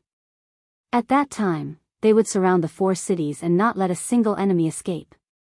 A large net was being cast towards Kalisi city. At this time, King Harden Barter didn't know about this. The gates of Kuansi city, the northern gateway city, were quickly blasted open by the 5-Star Army's artillery bombardment. The cavalry took the opportunity to charge in and occupy the city. The king was currently organizing the army in his hands and making the corresponding arrangements for the war. The 5-Star Army relied on their powerful cannons to achieve victory. In Harden Barter's eyes, while at the same time, he was extremely shocked. Regarding this, he specially called his General Dai Qin to discuss how to deal with this. General Dai Qin, who thought that he was already familiar with the 5-Star Army's tactics, didn't panic. In his view, no matter how strong the tactics were, there was still a way to deal with it. For example, if the same method was used on Kalisi city, he wasn't that afraid. He had a total of 160,000 soldiers. Although most of them were new recruits and because of insufficient preparation, many of them only had weapons and didn't even have war horses, it was still 160,000 people. With such a number of soldiers, even if the 5-Star Army broke open the city gates, it would still be very difficult for them to enter the city. At that time, they only needed to send the soldiers to the streets to block them. With the geographical advantage, it wasn't impossible for them to fight. Once they held on for too long, when reinforcements appeared, it would be time for them to counterattack. In General Daiqin's eyes, the 5-Star Army wasn't without weaknesses. For example, the lack of manpower was a very important disadvantage. Not to mention 1 versus 1, even 2 versus 1, he believed that in the end, the 5-Star Army would be the one who couldn't hold on. He didn't want to win. He only wanted to protect himself while hurting the 5-Star Army at the same time.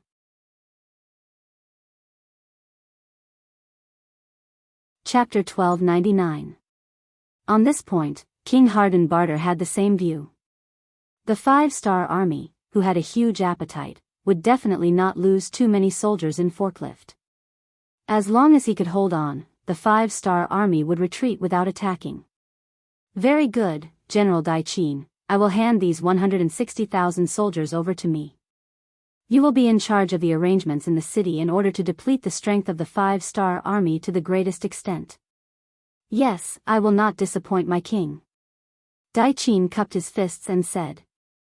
He had suffered too many defeats recently, and it was rare for the king to trust him so much. It was time for him to display his strength and let others know that his title as the #1 general of Turpan was not just for show. In reality, Daichin had some ability, otherwise, he wouldn't have been so highly regarded by Harden Barter. Unfortunately, his opponent was the 5-star army. Facing such a huge force, it wasn't possible to rely on a single person to turn the situation around. Daichin tried his best to arrange for troops to be stationed in the important areas of the city. He only placed a small amount of troops at the city gates. He was a person who knew when to advance and when to retreat. He knew that the city walls of Forklift would not be able to stop the bombardment of the 5-star army. At this time, Forklift City was in chaos. Many soldiers used the excuse of defending the important areas to seize the properties and ancestral homes of many rich people. As a result, the commoners complained and many people had no homes to return to. This was war, and the ones who suffered the most were the commoners at the bottom. Prices rose, safety was not guaranteed, and they lost their jobs. Their goal in life changed from how to live well to how to survive. It was truly a tragedy. Among the many properties that were taken over, 20 to 30 Turfan soldiers rushed into an unassuming silk shop. They used this place as an important reason to force the people here to leave, not allowing them to take any of their belongings. The sudden influx of so many Turfan soldiers holding short knives and spears caused a light to flash in the eyes of the guards in the shop. Their right hand habitually reached for their waist. They all had knives and could fight with the incoming soldiers. Everyone stop, calm down. A woman in a lavender dress with a white veil over her face walked out, escorted by a few maids. She softly stopped the guards from moving, before taking small steps forward to welcome the Turpan soldiers who had barged into the manor. Gentlemen, you are. Her voice was as clear and crisp as an oriole's, and it sounded very pleasant to the ears. This voice attracted the attention of all the Turkmen soldiers. One of the captains at the front had a primitive desire for beauty in his eyes as he strode forward to welcome the newcomer. As he walked, he said, "Oh, there's a beauty here. Ha ha ha, come, let this lord take a look at your charming little face." As he spoke, he had already arrived in front of the woman. At the same time, he reached out his hand and tore off the white veil. The greater the hope, the greater the disappointment. Perhaps the woman's appearance was too stunning, so the captain had high expectations of her appearance. However, when the white veil was torn off, a face full of black spots appeared before him, causing him to stop in his tracks. Following that, he felt a wave of nausea in his stomach. Clearly, he was disgusted by the ugly appearance of the woman. Not only was her skin dark, there were also black spots on it. She was truly ugly to the extreme. It was hard to imagine how a woman like her could have such a pleasant voice and a decent figure. The woman's appearance frightened the captain. His hand that was hovering in the air quickly dropped. The teasing tone in his voice turned serious. "Are you the manager of this place? Let me tell you, this place has been expropriated. Leave this place immediately. Remember, you are not allowed to take any belongings. Otherwise, don't blame us for not recognizing you with our weapons." Expropriated? The woman put the white veil back on her face, completely concealing her shock. After she regained her composure, she nodded and said, "So that's how it is. Then we are only bringing some clothes to change into.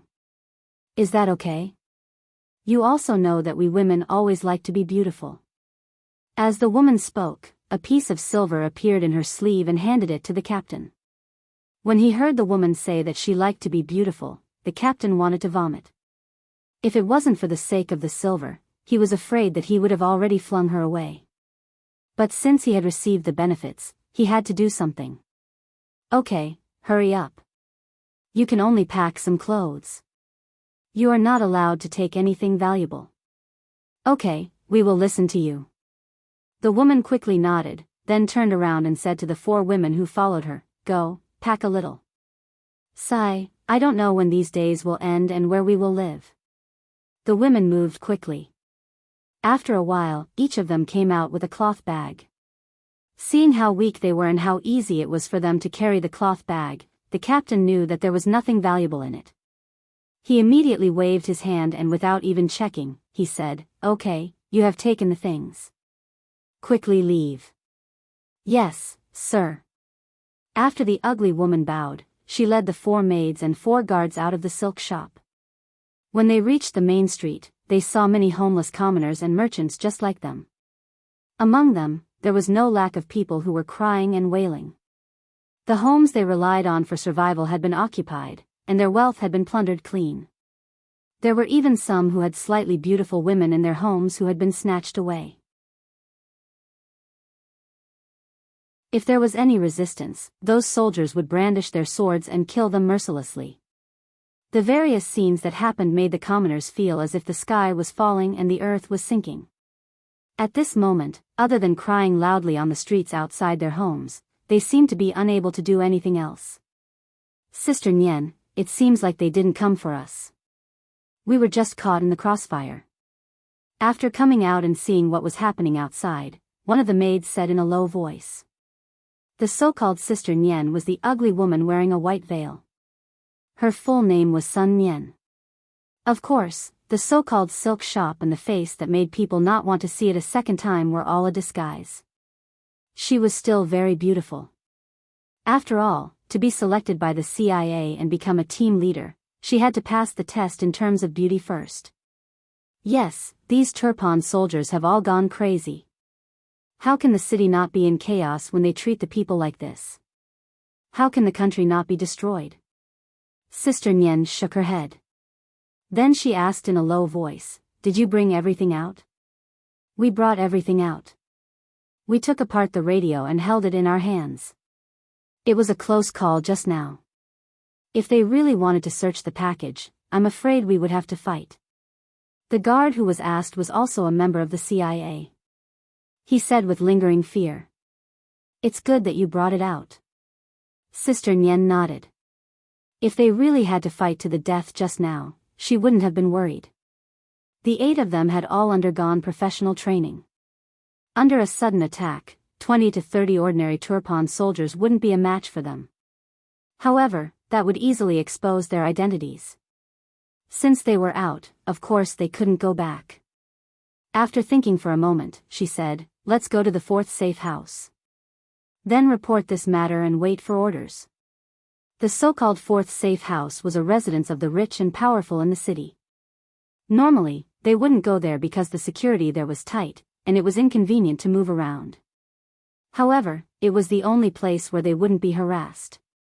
It was the safest place. Sister Nian brought the 8 people to the 4th safe house. The radio was quickly set up. Then, they contacted their superiors and received new orders. Seeing this order that had to be completed, Sun Nian was a little shocked. This mission wasn't easy to complete. Even if they wanted to complete it, they would lose a lot of people. However, when she saw that it was the 6th young master's order, she didn't hesitate at all. Even if it was Yang Chendong's order, so what if all of them were to be sacrificed? Go and inform all the team members in the city to come here for a meeting. There's an important mission. Sun Nian said to her subordinates in an excited voice. The city was in chaos. Cries and screams could be heard everywhere. However, the people in power in Turpan didn't care about this at all. Compared to the suffering of the people, they cared more about their own safety. Especially when they found out that the main force of the 5-star army had arrived at the north gate and could attack at any time, many of the officials couldn't sit still. They didn't know if they could defend the city this time.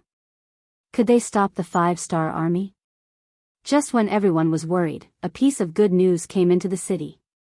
The 100,000 Kazakh cavalry reinforcements had arrived outside the city. They had already appeared at the south gate. It was said that the General Daichin had already brought people to welcome them. Aya, the heavens bless us.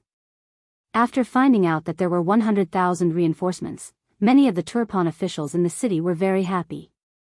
In their view, with the help of these 100,000 cavalrymen, they would have more confidence in defending Forokai's city. At this moment, outside the South City, General Daichin was thinking the same thing. When he learned that the Kazakh cavalry had arrived outside the city, he immediately reported the news to the king.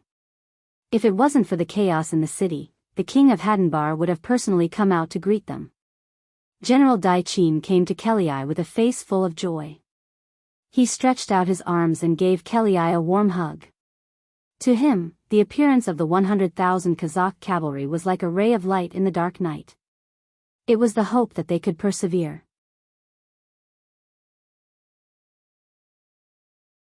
Chapter 1300.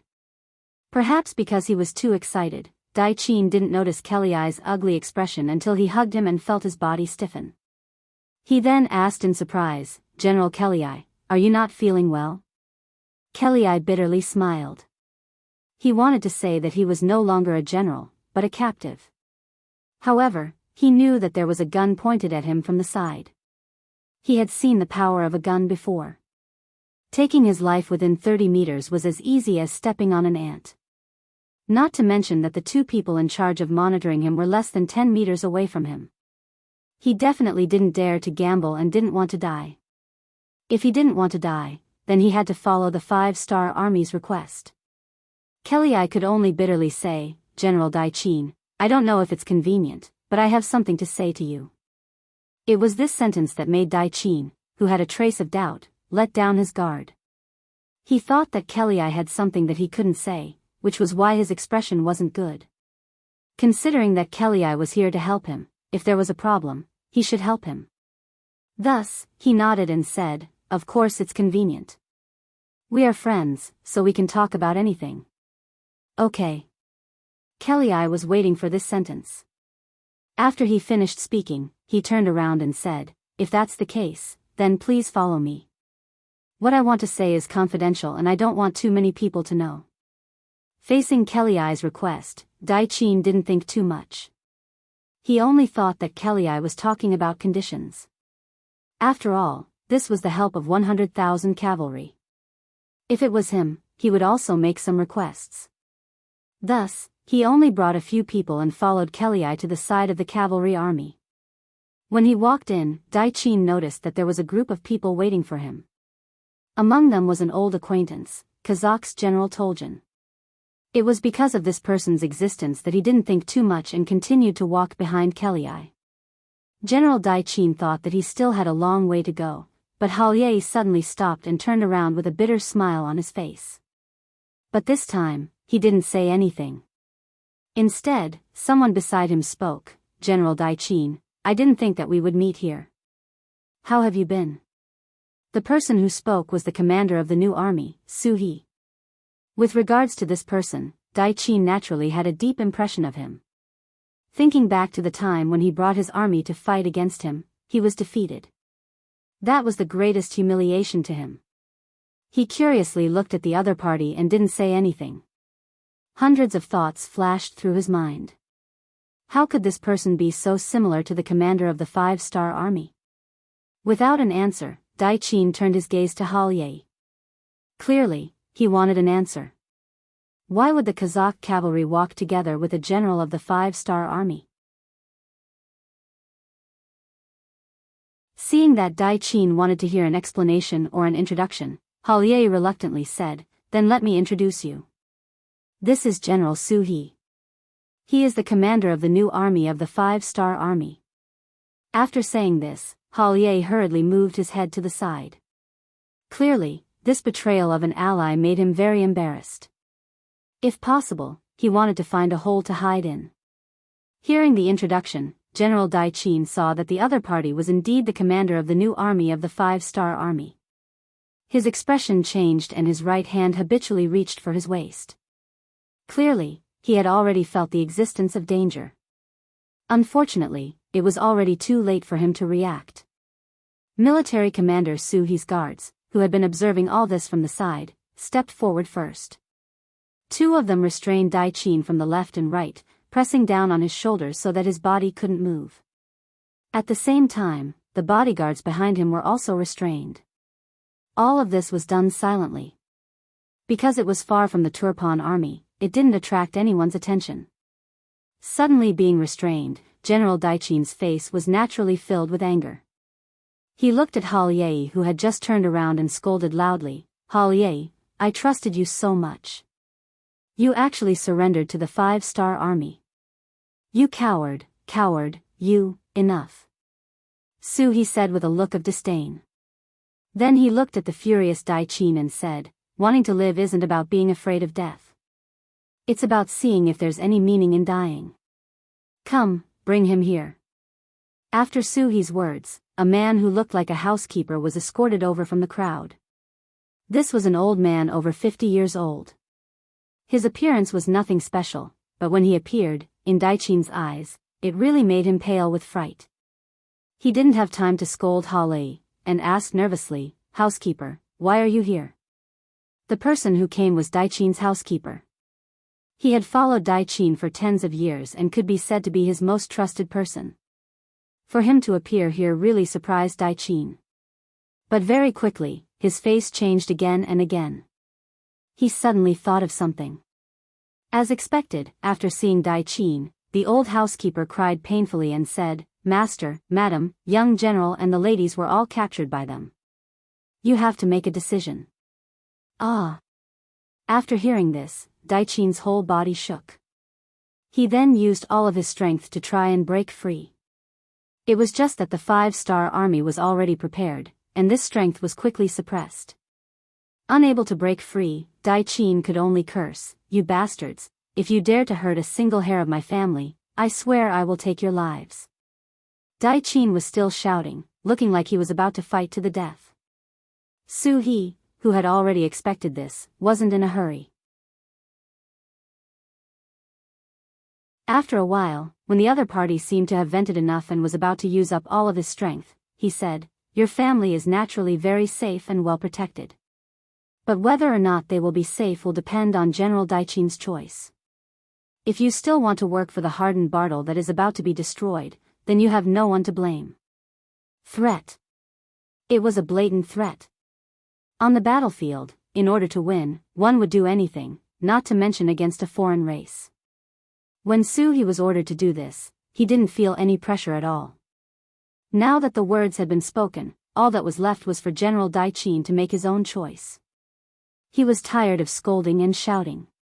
At this moment, Dai Qin finally calmed down. But from his undulating chest, he seemed to be struggling and didn't have the intention to make a decision. "Humph. You are so stubborn." Su He was determined to help him make a decision. "General Dai Qin, you are a good man, but your actions are really disgraceful. Think about it, you first betrayed the old king Jia Shi and helped hardened Bartle take the throne. Now that the old king is dead, are you worthy of him? Also, everyone says you are a person who loves your soldiers like your children. Are you willing to watch your brothers make unnecessary sacrifices? Think about the citizens in the city, most of them are homeless and have no food to eat. Every day you delay, who knows how many people will die because of various reasons. Although you are not the main culprit, you are an important accomplice. May I ask, who are you worthy of? When you die one day, will you have the face to face those who died unjustly?" Every word landed on Dai Qin's heart, causing his expression to change again and again. Very quickly, he was like a deflated balloon, unable to be as stubborn as before. Thinking about his actions recently, it was really as Su He said. He was not a good man. How did he become a person who had no king, no father, no brothers and no citizens? Su He also saw Dai Qin's thoughtful expression and knew there was hope. He continued, "People say that if you know you are wrong, you should change. As long as you turn back now, it is not too late. Because you made the right choice, I believe many people will thank you. This is also your only chance to redeem yourself. Where to go? Quickly make your choice. The group had been delayed here for a while and it was inevitable that people would think too much. What they needed to do now was to end this quickly. If Dai Qin cooperated with him, that would be the best. But if he didn't, then they would just kill their way into the city. The only difference was that it would take more effort and more people would die. Su He's words were like a hammer that smashed heavily on Dai Qin's chest. Finally, after some hesitation, he made the decision to cooperate. Okay, I am willing to cooperate with the 5-star army, but I hope you won't start a massacre in the city. Finally agreeing, Su He let out a sigh of relief and nodded. General Dai Qin, please don't worry about this. We won't harm the citizens. After all, these people will become Yangtze's citizens in the future.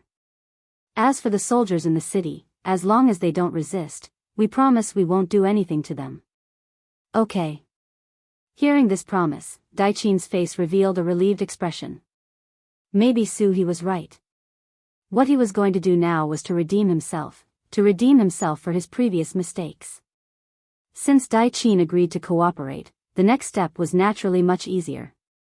He first gathered all the generals under him and started to persuade them to surrender under the encirclement of the new army of the 5-star army. Dai Qin really treated his subordinates well.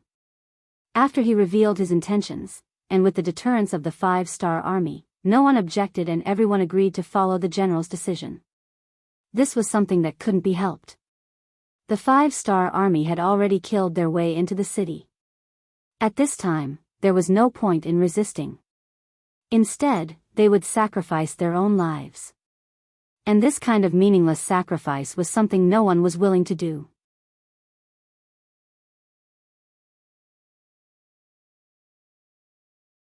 Chapter 1301. With the cooperation of the generals under Dai Qin, the 5-star army quickly entered the city. Following the request, all the Turfan soldiers who agreed to enter had a red rope tied around their right arm, as a sign of distinction. Then, the army entered the city. Along the way, no one stopped them, and no one came to stop them. This didn't mean that the situation was settled. Because Dai Qin was riding at the front, many soldiers didn't know what was going on. Furthermore, the military power of Turpan wasn't completely in Dai Qin's hands. The tiger seal was still in the hands of King Hardenbarter.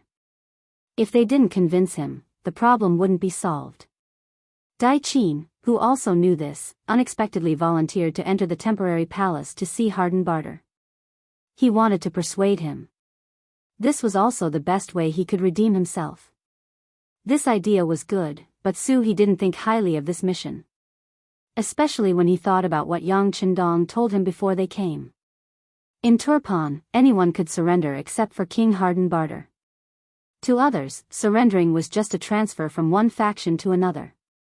Perhaps their position would be demoted, but they would still have to listen to someone else's orders. But to their masters, it was completely different. They would fall from their high position and become prisoners. This was something that was hard to accept. General Dai Qin, your idea is good, but how confident are you in convincing Hardenbarter? Su He asked the question in front of everyone. This. As expected, Dai Qin revealed a troubled expression. He then said, 30%, 30%? That won't do. That's too low. You're just sending yourself to death. Hearing this answer, Su He immediately rejected. Now, Dai Qin was his captive. Since he was his captive, he had the right and responsibility to ensure his safety. Dai Qin wasn't angry that his request was rejected. Instead, he was happy. This proved that Dai Qin cared about him. This touched him a little. But because of this, he decided to do this. This was his way of returning the favor. General Su, please agree to my request. This is indeed a bit risky, but if it succeeds, the benefits will be great. The hundreds of thousands of soldiers in the city will no longer have to suffer the pain of war, and the people will be able to live a peaceful life again. It's just a risk, but it's worth it. What Dai Qin said made sense. Su He hesitated for a moment. Since he was going to be the vanguard, he naturally hoped to complete the task beautifully. By the time the sixth young master arrived, all the problems would have been solved. What kind of contribution would that be? Seeing that He didn't immediately reject him, Daiqin felt that there was hope. He hurriedly said, "General Su, I will do my best to ensure my own safety. I will use the excuse of welcoming General Kelly to bring some soldiers into the temporary palace. General Su can also send some 5-star army to follow. If it really doesn't work, we can still retreat." This wasn't a bad idea. He thought about it for a moment before nodding in agreement. No matter what, if there was a chance, it was worth a try. If worst came to worst, he could just leave the palace. With his new army already in Khaleesi City, he definitely had the ability to provide support outside the palace. Just like that, the two quickly discussed some things. At the same time, they also convinced General Toljan of Kazakh to represent Kelly and follow Daiqin into the temporary palace. This way, not only could they bring more soldiers, they could also look after each other. To ensure everyone's safety, He gathered 200 new army warriors and gave them to Lei Chuandang, the commander of the 3rd Cavalry Division. "Commander Lei, it would be best if this succeeds. If it doesn't, you must protect the safety of the two generals. I will bring the army to provide support outside the palace. Rest assured, I will complete the mission." After the tall and mighty Lei Chuandang gave a military salute, he took off his 5-star army uniform and changed into the uniform of the Kazakh soldiers. After everything was prepared, under Daiqin's familiar guidance, he brought 50 guards, plus Lei Chuandang and Toljan's 200 guards, a total of 253 people to the temporary palace of the Turpan kingdom. A king was a king. Even if the donkey didn't fall, it wouldn't fall. Even though Turpan had already lost a large amount of land and people, and even their country, after arriving in Khaleesi, under Hardenbarter's orders, they quickly built a new palace. Even though it wasn't as glorious as before due to the lack of time, it still took up a lot of space. Just from the outside, they had to go through 3 gates and 3 checks before they could enter. With Daiqin leading the way, they were naturally unobstructed. At this moment, in the palace hall, King Hardenbarter was waiting to meet with Kelly. Beside Hardenbarter, Generals Tushi and Gengel stood on the left and right. From time to time, they would stretch their necks and look outside the hall. Clearly, they were a bit anxious. "What's going on? Didn't you say that everyone was here? Why isn't he here yet?" Finally, Hardenbarter's eyes showed a trace of annoyance. No matter what, he was still the king of a country. Even though Kelly came to help him, it wasn't right to make him wait for so long. Seeing that the king's tone was a bit unhappy, the two generals on the side lowered their heads and didn't dare to make a sound. This new king was not as good-tempered as the old King Siza, especially now that the army was constantly retreating. Just yesterday, one of his servants was dragged out to be beheaded because he accidentally broke a piece of porcelain. With this as an example, everyone had to be more careful. No one answered his question, so Kelly coldly snorted. He didn't want to cause trouble for the two generals. After all, he still needed them to defend the city. After waiting for a while, when Hardenbarter's face showed his annoyance again, a palace servant finally ran in and knelt on the ground. "Your Majesty, General Daiqin is back. Together with him is General Toljan of the Kazakh kingdom. Finally, they're here." Hardenbarter quickly sat up straight. At the same time, he was a bit confused. "Didn't Kelly come? Why didn't he come to see me?" With this question in mind, when Daiqin and Toljan entered the heavily guarded hall, Hardenbarter asked, "Why don't I see General Kelly?" Toljan, who had long prepared his speech, put his right hand in front of his chest and maintained his customary etiquette. "Honorable King of Turpan, our General Kelly caught a cold and is now resting in the army." After saying this, Thorgen shut his mouth. Then, he looked around and began to observe the environment in the hall. When he saw 8 armored turban soldiers around the hall and 2 tiger generals beside King Hardenbarth, he knew that it was impossible to use the strategy of capturing the leader first to catch the bandits. Now, he could only find an opportunity to rush out after Dai Qin said what he wanted. Luckily, Lei Chuan led more than 200 warriors outside the hall to support him. As long as he was fast enough, there shouldn't be any danger.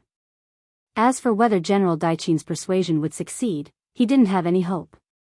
Toljan closed his mouth and it was Dai Qin's turn to speak.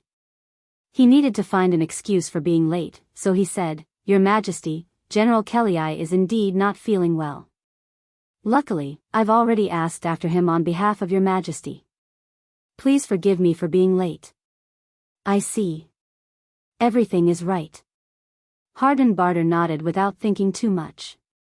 Soon, he asked what he wanted to ask, "Is General Kelii all right? It won't affect our cooperation to deal with the 5 Stars Army, right?" At this moment, Dai Qin had a headache because of this question. Now that the 5-star army had already entered the city, the destruction of Turban was inevitable. The only difference was that fewer soldiers and civilians would die. This was also the reason why he had to make this trip.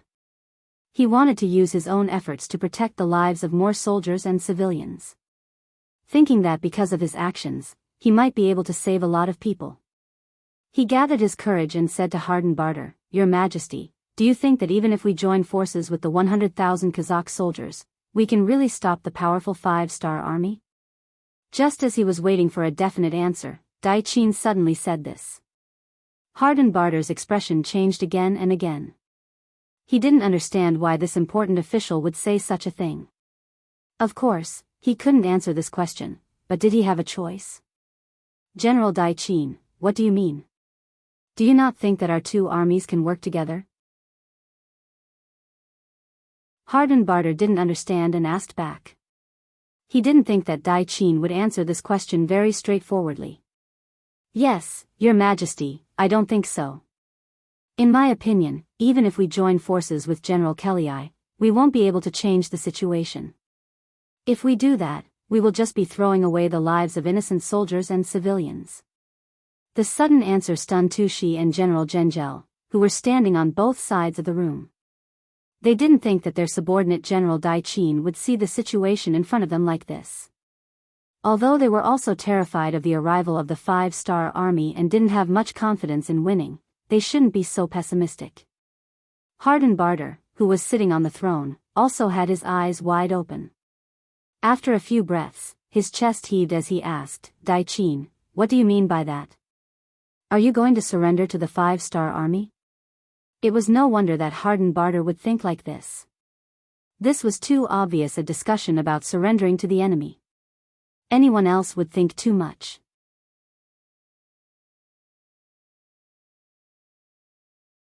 Chapter 1302. Of course, Harden Barter didn't doubt Dai Qin's loyalty. After all, during this period of time, this person had been supporting him.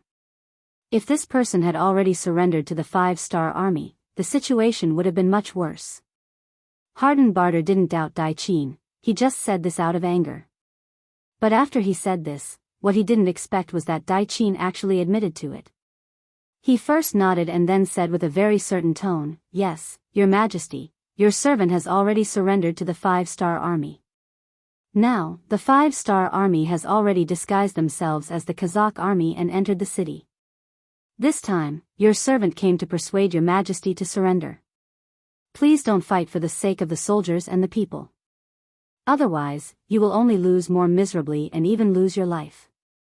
As if he was afraid that Harden Barter wouldn't give him a chance to speak, Dai Qin spoke very quickly and clearly. He could guarantee that he would say everything he wanted to say in a very short period of time. Harden Barter could also hear it very clearly. This was also a test for people. And with every sentence that Dai Qin said, Harden Barter's face became more and more ugly. When Dai Qin finished speaking, his face was already as gloomy as water. His murderous eyes stared at Dai Qin again and again as if he wanted to get to know this person again. Then, he suddenly roared, "Innocent? How can there be innocent people in a war? Since they are the generals and citizens of Turkmenistan, they should protect this country with this king. If this king is no longer here, there is no need for them to continue living. You, on the other hand, have been put in an important position by this king, but now you are actually helping others. How disappointing. After saying this, Harden Barter suddenly raised his right hand and pointed at Dai Qin. You are a person without a king or father. Come, take down this cowardly person for this king. Yes. The 8 palace guards standing on the left and right of the palace immediately responded and rushed towards where Dai Qin was standing. Just as they started to move, a short wooden table flew over and blocked the path of the imperial bodyguards. Naturally, it was Thorjen who did it. He had been observing the environment in the hall and was prepared to make a move at any time. Just as the guards agreed, he stared at the small wooden table that was originally prepared for Kelly. He reached out with both hands, picked it up, and threw it out with force. Taking advantage of the flying wooden table, Thorjen grabbed Daichin's hand and quickly retreated until he reached the main door of the palace and kicked it open. 2 silhouettes also quickly rushed out. Catch them, we can't let them escape. Seeing that Daichin and the other person were about to escape, Harden Barter's eyes turned red as if they were spitting fire. Under his shouts, the 8 palace guards rushed out together. At this moment, Lei Chuan, who was in charge of receiving them from outside the palace, was also prepared. The moment he saw Daichin and the other person rush out, he pulled out his sword and slashed towards the palace guard closest to him, who was completely defenseless. As Lei Chuandang made his move, it was like a signal. The dozens of warriors behind him all pulled out their swords and rushed towards different targets. In an instant, blood splashed everywhere and the palace became a mess. Let's go. Thorjen quickly pulled Daichin back to Lei Chuandang's side and took a sword from him, holding it horizontally in front of him as he yelled. Lei Chuandang didn't need Thorjen to say anything to know that they couldn't stay here any longer. Because in his vision, there were already countless guards rushing towards them. He slashed forward with his sword and pushed back a palace guard. At the same time, he shouted to all his subordinates, retreat, kill a path of blood. Kill. The dozens of warriors said in unison. Then, they turned around and retreated according to the path they came from. At this moment, not only in the courtyard, but also at the 3 gates of the palace, it was already a mess. Along the way, Lei Chuandang's group had more than 100 brothers at the gates of the top 3 academies. There were exactly 60 people at each intersection. When chaos broke out in the palace, these 180 warriors immediately pulled out their blades and slashed at the palace guards beside them. Taking advantage of the chaos, Lei Chuan and his men charged out of the courtyard and arrived in front of the first gate. They met up with the soldiers of the 5-star army and continued to charge out. With every step they took, someone would fall beside them. With every step they took, there would be a palace guard who would be killed by a blade. What are you waiting for? Hurry up and chase after them. Seeing that Daichin still hadn't arrived in front of him, Harden Barter felt that something was wrong. With a face full of anger, he yelled at Tushi and Zhengzhel who were standing at the 2 sides. Yes. The 2 generals seemed to have just woken up. They replied loudly and prepared to leave. Wait. Harden Barter's yell caused the 2 to involuntarily stop. What did Daichin just say? He said that the 5-star army disguised themselves as Kazakh cavalry and already infiltrated the city? Doesn't this mean that the city is no longer safe? You 2 don't need to chase anymore. This king will give you the tiger troop talisman. Immediately dispatch the troops and kill all the Kazakh cavalry that just entered the city. Hurry. As he spoke, Harden Barter reached into his pocket and took out 2 tiger troop talismans. He gave them to Tushi and Zhengzhel. The 2 generals bowed and quickly left after receiving the tiger troop talismans. However, at this moment, Harden Barter, who was extremely angry, didn't think too much about it. Even if Daichin could betray him, were these 2 generals really that trustworthy? Were they really that loyal? Battle cries rang out from the palace. The 5-star army soldiers who were already prepared outside the palace seemed to have heard a signal. They all shouted loudly and then rushed over with swords and spears. They quickly opened the palace gates and received Lei Chuandang and the others. At this time, the Turpan soldiers who received the news gathered more and more troops to protect their king. Retreat from here first and regroup with the army at the south gate. We will make a decision then. After Lei Chuandang met up with the soldiers, he immediately gave the order. The group of people quickly left this place. Right after they left, Tu Shi and Zhengzhel each brought a group of soldiers and appeared here. However, they didn't have the intention to chase after Dai Qin. Instead, they split up and went towards the east and west barracks. Tu Shi really went to mobilize troops. He was once a defeated general and hardened Barter didn't abandon him. Naturally, he was very loyal and wanted to show off. However, the other general, Zhengzhel, didn't think so. It wasn't that he wasn't loyal enough. On the contrary, he was very loyal. Otherwise, he wouldn't have been chosen by Dai Qin and promoted. Yes, Zhengzhel was the one who was promoted by General Dai Qin. It was because of this that he was greatly affected by what happened in the palace just now. According to his understanding, his benefactor, Dai Qin, was a reasonable person and a person who loved his soldiers. Since even he thought that he would lose this battle, he had no choice but to think about the future. Everyone was afraid of death, not to mention a meaningless death. Zhengzhel was also afraid of death. However, if it was on the battlefield and his skills were inferior, he would die without regrets. However, if he were to die in such a muddle-headed manner, and even be scolded after his death, such a death was not something he wanted to see. Gejiner's footsteps became slower and slower as he walked towards the east camp. After hurriedly passing through 2 more streets, he suddenly stopped and looked at his most trusted bodyguard beside him and asked, Are you afraid of death?" The soldier was stunned by this question. After a moment of hesitation, he immediately shook his head. "General, I'm not afraid of death." "Good, then I'll give you a mission. Go quickly." Lei Chuandang and his group had already retreated to the south gate under the protection of the 5-star army cavalry. There were soldiers of the new army everywhere. Retreating here also meant that they were safe. Su He saw how embarrassed they were and knew that persuasion wouldn't work. He shook his head and said, "It seems that your mission has failed. Since it's like this, then we can only fight. General Dai Qin, this time you have nothing to say." Dai Qin's face was red. He wanted to say something, but the matter of persuading the king had already failed. In order to protect him, he had also lost dozens of 5-star army brothers. At this moment, he really didn't know what to say. Sometimes silence was a kind of silent agreement.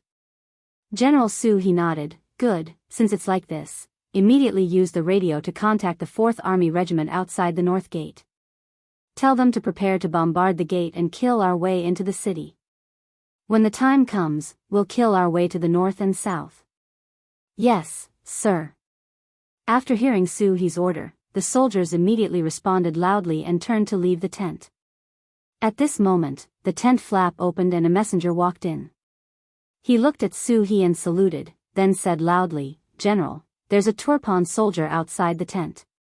He says he's Zhengzhel's soldier and has important matters to discuss with General Dai Qin." "Zhengzhel's soldier, why don't you let him in?" Dai Qin said as he looked at Su He with a pleading expression. Su He also wanted to see what this person wanted. He nodded and said, "Okay, let him in." Soon, under the guidance of the messenger, a soldier wearing a Turpan uniform walked into the tent. He first looked around and after seeing General Dai Qin, he knelt down and said, "General, our general invites you to his camp. He says he has important matters to discuss."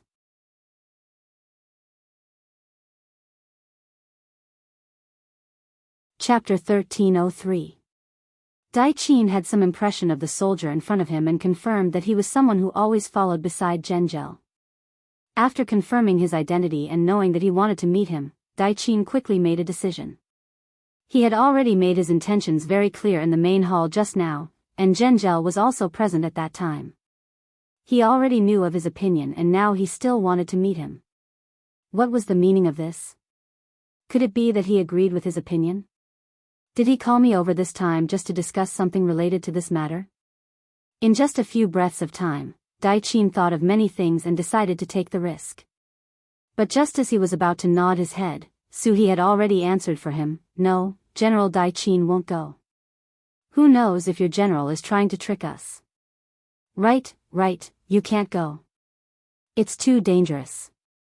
Suhi's words attracted everyone's agreement. This wasn't to say that everyone was trying to curry favor with him because of his high position, but this was what everyone truly thought. "No. I should go." Just when everyone was disagreeing, Dai Qin opened his mouth with a determined look on his face. As if he was afraid that others would misunderstand or disagree, Dai Qin explained, "This General Zhengzhou is different from the others. He was personally promoted by me and I know his personality well. He definitely wouldn't do something despicable like lying to others. I think he wants to join us and called me over to discuss something important. Now that I'm no longer around, the military authority of the East and West armies will definitely be given to these people. This is an army of tens of thousands. In order for these people to join the 5-star army, I think this risk is worth taking." Dai Qin looked at Suhi as he spoke, his expression unwavering. Since he had already decided to stop the war and give more soldiers and civilians a way out, then he had to finish the good deed. Even if he had to die, he wouldn't hesitate. Since he had already taken the risk, Suhi originally didn't want to agree. After all, Dai Qin was still of great use. There were 300,000 civilians and 100,000 soldiers in Farkashi city. It was impossible to kill them all. In the end, to pacify these people, the local general had to do the work. No matter if it was in terms of experience or influence, Dai Qin was the best choice to settle these problems. Once something happened to him, a lot of things would be difficult to do. This was also why Yang Chendong ordered the CIA to spend a lot of effort to control Dai Qin's family. From the looks of it, the effect was excellent. Not only was this person worried about the safety of his family, but he was also worried about the safety of the soldiers and civilians in the city. That was why he agreed to work for him. At this time, if something were to happen, wouldn't all their previous work be for nothing? At the same time, Suhi knew that Dai Qin's words made sense. If Zhengzhou really wanted to surrender, it would be a pity to give up this opportunity. This meant that not only would they not have the cooperation of tens of thousands of soldiers, they would also have to face tens of thousands more enemies. The difference between the two was too great. Suhi was a bit hesitant, but Dai Qin said firmly, "Commander Su, please give me a chance. Based on my understanding of Zhengzhou, even if he doesn't choose to surrender, he won't threaten my safety. Please believe me." "Then, okay. Tell everyone to leave. I have something to tell you in private." Suhi finally agreed. Even if she agreed, if Zhengzhou also chose to surrender, she would have to give him some benefits and guarantees. This kind of thing was not suitable to be discussed in public. Instead, it needed to be discussed in private. After about 15 minutes, Dai Qin walked out of the tent and left with the soldier. When he left, he only brought 4 bodyguards with him to protect his own safety. Because if the opponent had any bad intentions, it would be useless no matter how many soldiers he brought. "Commander, what should we do?" Seeing Dai Qin leave, Lei Chuandang and the rest came to Suhi to ask for instructions. "Let's wait for a while." "Oh right, immediately send a message to the 1st Regiment of the 4th Division to not fire the cannons on the city gate. Wait for our news." Suhi decided to believe in Dai Qin this time. Maybe he would bring back some good news. Even if things didn't work out, they had already entered the city and couldn't be kicked out. At most, they would just kill a few people. After Dai Qin followed the soldier to the east camp, he saw Zhengzhou waiting for him at the entrance. When he saw that Dai Qin not only came, but also only brought 4 soldiers with him, Zhengzhou's face revealed a trace of joy. When they came in front of him, he took the initiative to bow. Subordinate greets General. From Zhengzhou's greeting, one could see his attitude. To this, Dai Qin also said emotionally, "General, please rise."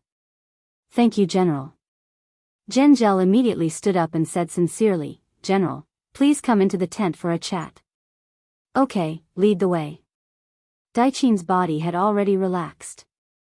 If it was a blessing, it wouldn't be a disaster. If it was a disaster, it couldn't be avoided. Very quickly, the two of them entered the tent.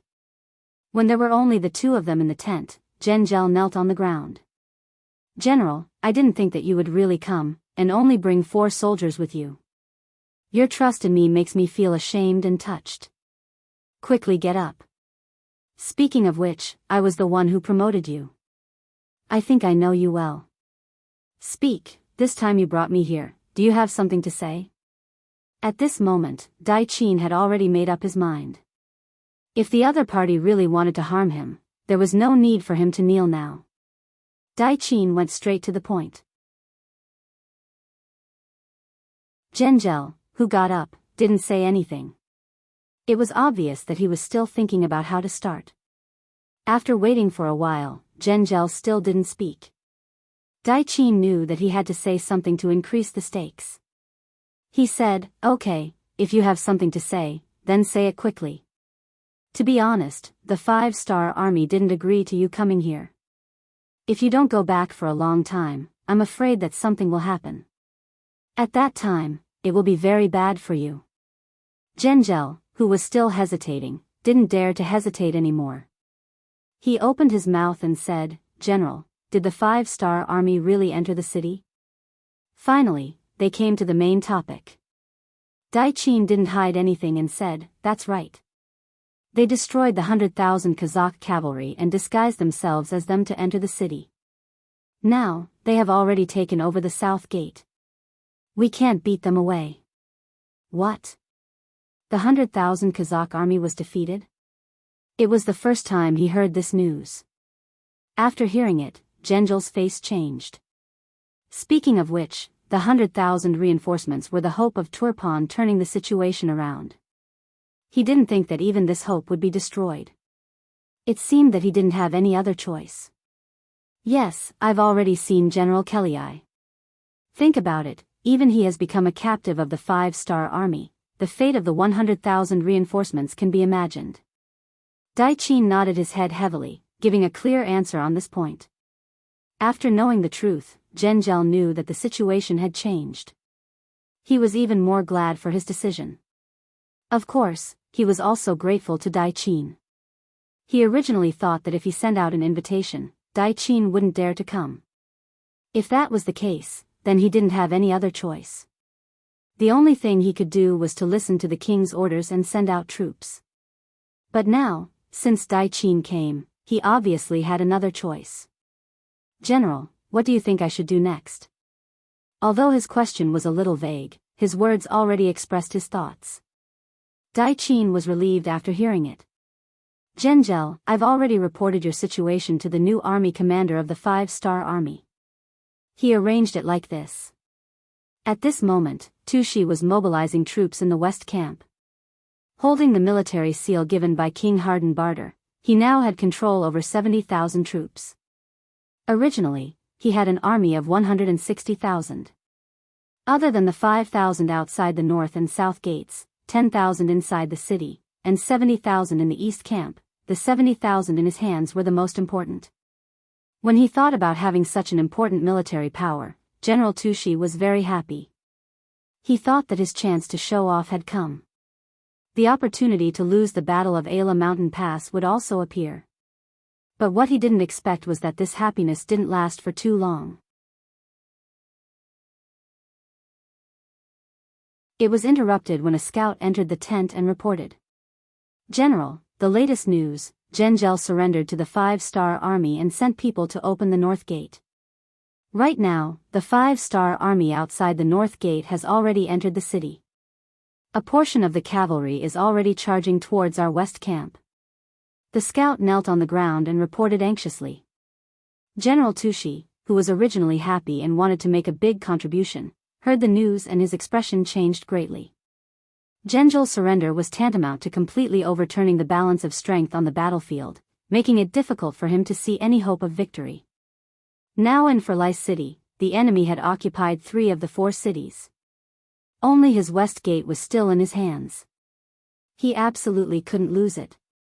He couldn't afford to lose it. Like this, let the soldiers withdraw their forces and guard the gate. Don't worry about other places. If anyone wants to approach the west gate, just shoot them with bows and arrows. Also, immediately mobilize a group of troops. I'm going to the palace to pick up His Majesty and leave here immediately."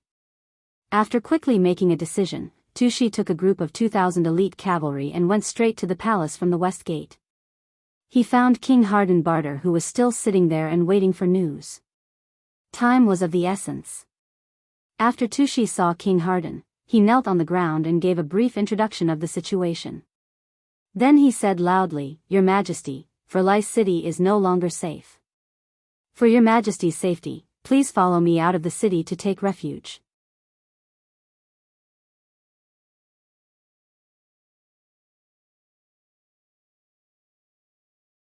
Chapter 1304. Zhengzhou had also rebelled. This result struck Hardenbarter like a bolt of lightning. His face was as black as the bottom of a pot. The feeling of being betrayed by his friends and family made him feel like a ball of fire was burning in his heart, and he wanted to vent it. Damn it, they all deserve to die. This king has treated them well. Why did they betray me? General Tushi, why do you think this happened? Hardenbarter, who seemed to be a little neurotic, shouted for a long time. If it was any other time, in the face of the king's anger, Tushi could only kneel at the side and endure. But now, time waits for no one. He could tolerate the king's actions, but his enemies wouldn't. If he waited any longer, once the encirclement was completed, it would be impossible for him to escape. Tushi, who was kneeling on the ground, gritted his teeth and finally did something that shouldn't be done by a subject, but it was the most appropriate action. "Come, lift His Majesty up and invite His Majesty out of the palace." This order made the cavalrymen who came with Tushi look at each other. They didn't dare to make any excessive moves in front of the crazy king. Instead, the palace guards approved of this order. They quickly rushed forward and lifted Hardenbarter up and rushed out of the palace. Leaving with them were the concubines of the imperial harem, as well as several young princes and princesses. Half an hour after Tushi left, Commander Su He led a large number of cavalrymen to the temporary palace. But at this time, the palace was empty and the king was nowhere to be seen. After a careful search, other than some palace maids who were kneeling and trembling in fear, there wasn't a single member of the royal family. General Dai Qin shook his head regretfully. "It seems that His Majesty has left first." "Left?" Su He shook his head and said in a very certain tone. "They can't run away. Come, immediately interrogate these palace maids and ask them who took Hardenbarter away." Faced with the fierce-looking, burly, and murderous new Third Army cavalry, the palace maids naturally answered all the questions. Soon, they told the story of Tushi's appearance here and taking the king away. This was within Su He's expectations. When he heard that the king left, but because he left in a hurry, he left all his belongings in the palace. He called the commander of the 2nd Cavalry Division, Bai Kai, and told him to send a large number of troops to guard the palace. He also reported this matter to Yang Qindong outside the city. Then he said to the commander of the 3rd Cavalry Division, Lei Chuandang, "Immediately lead the army to attack the west gate. It's best if we can capture Hardenbarter, but if we can't, we have to drive them out of the city. When they get out of the city, there will naturally be people to stop them." In this way, Chang Bo of the 4th Cavalry Division attacked from the south gate, Lei Chuandang attacked from the palace to the west gate, Zheng'er surrendered troops attacked from the east gate, and the 1st Regiment of the 4th Cavalry Division and the Far Eastern Army Cavalry Division attacked from the north gate. At this point, apart from the west gate, most of the city was occupied by the 5-star army. At the west gate, Tushi forcefully took Hardenbarter back to the barracks. At this time, the young king's emotions had also gradually calmed down. Although he still had some doubts in his heart, now was not the time to think about these things. What he had to do next was the most important thing. "General Tushi, what do you plan to do next?" After gradually calming down, Hardenbarter looked at Tushi, who was the last important official by his side, and asked with a hopeful expression. "Your Majesty, I have 2 suggestions. The first is to stay in the city and use Your Majesty's name to fuse with the army to resist. We should strive to regain the command of the city and drive the 5-star army out of the city. However, this is not easy to accomplish. The second is to immediately leave the city. Where there is life, there is hope. As long as your majesty is still here, you can shake your arm at any time and rebuild the mountains and rivers. As for where we should go, your majesty, please make the final decision. Tushi cupped his fist and said carefully. The first suggestion was definitely a good one.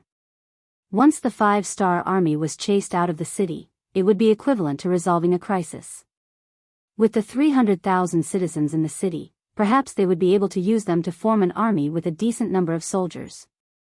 However, it was obvious that with Dai Qin and Zhenji's betrayal, and the 5-star army's cavalry entering the city, it would be quite difficult to do this. If they did not do it well, they would be trapped here.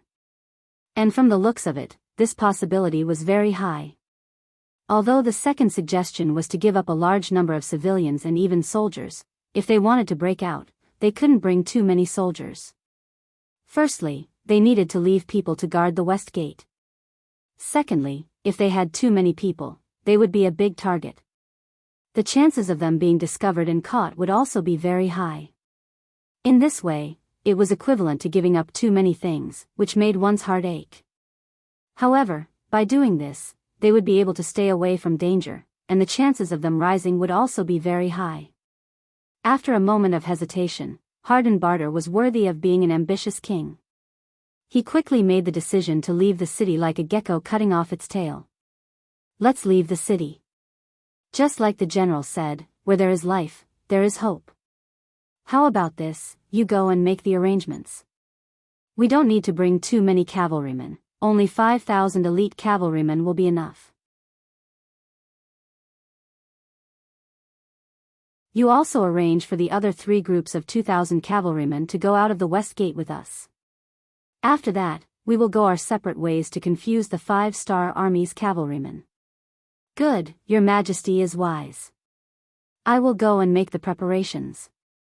Tushi sighed at Hardenbarter's cleverness and immediately flattered him.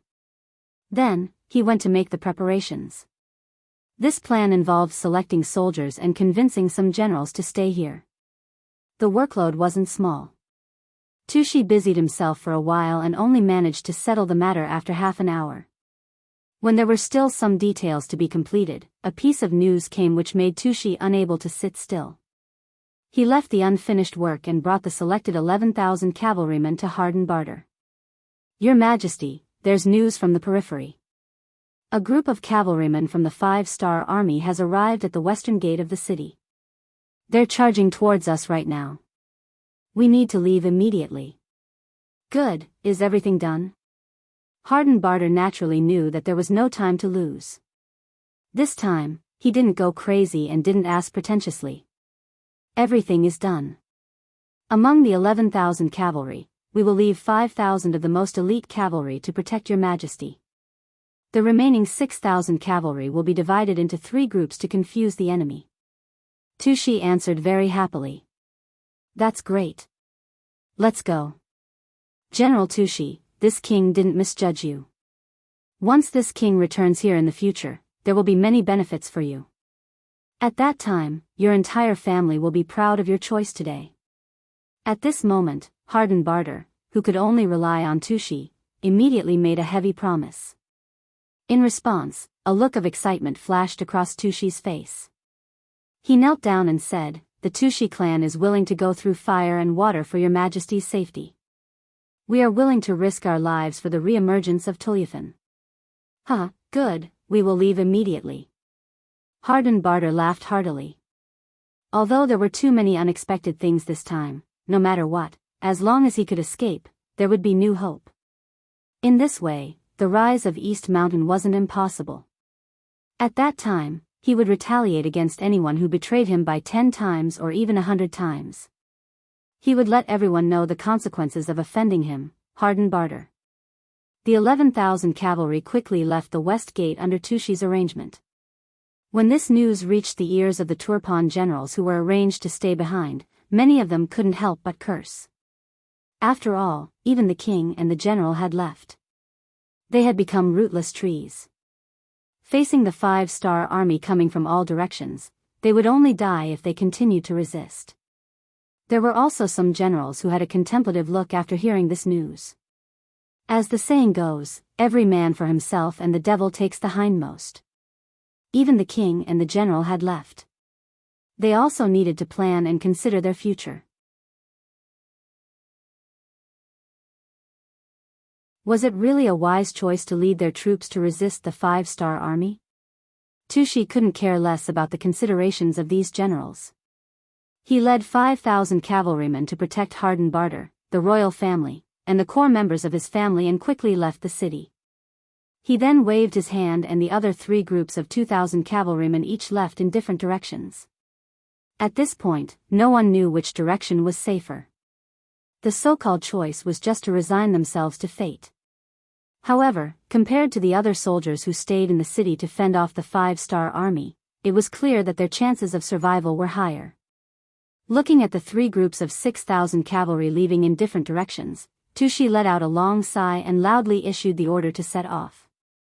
They followed the previously planned route and went straight to Boston Lake in the west. As long as they could go around the lake, they would be able to enter the vast Kuruktag mountain range. Once they entered, they would be like birds flying in the sky.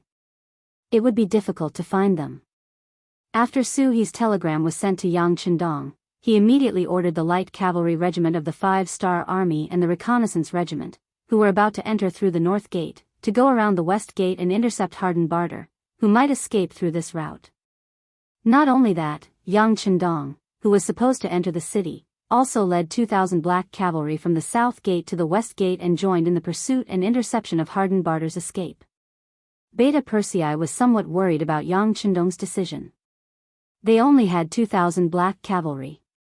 They didn't know how many cavalry were protecting Hardenbarter. If the other party had too many people, would they be surrounded?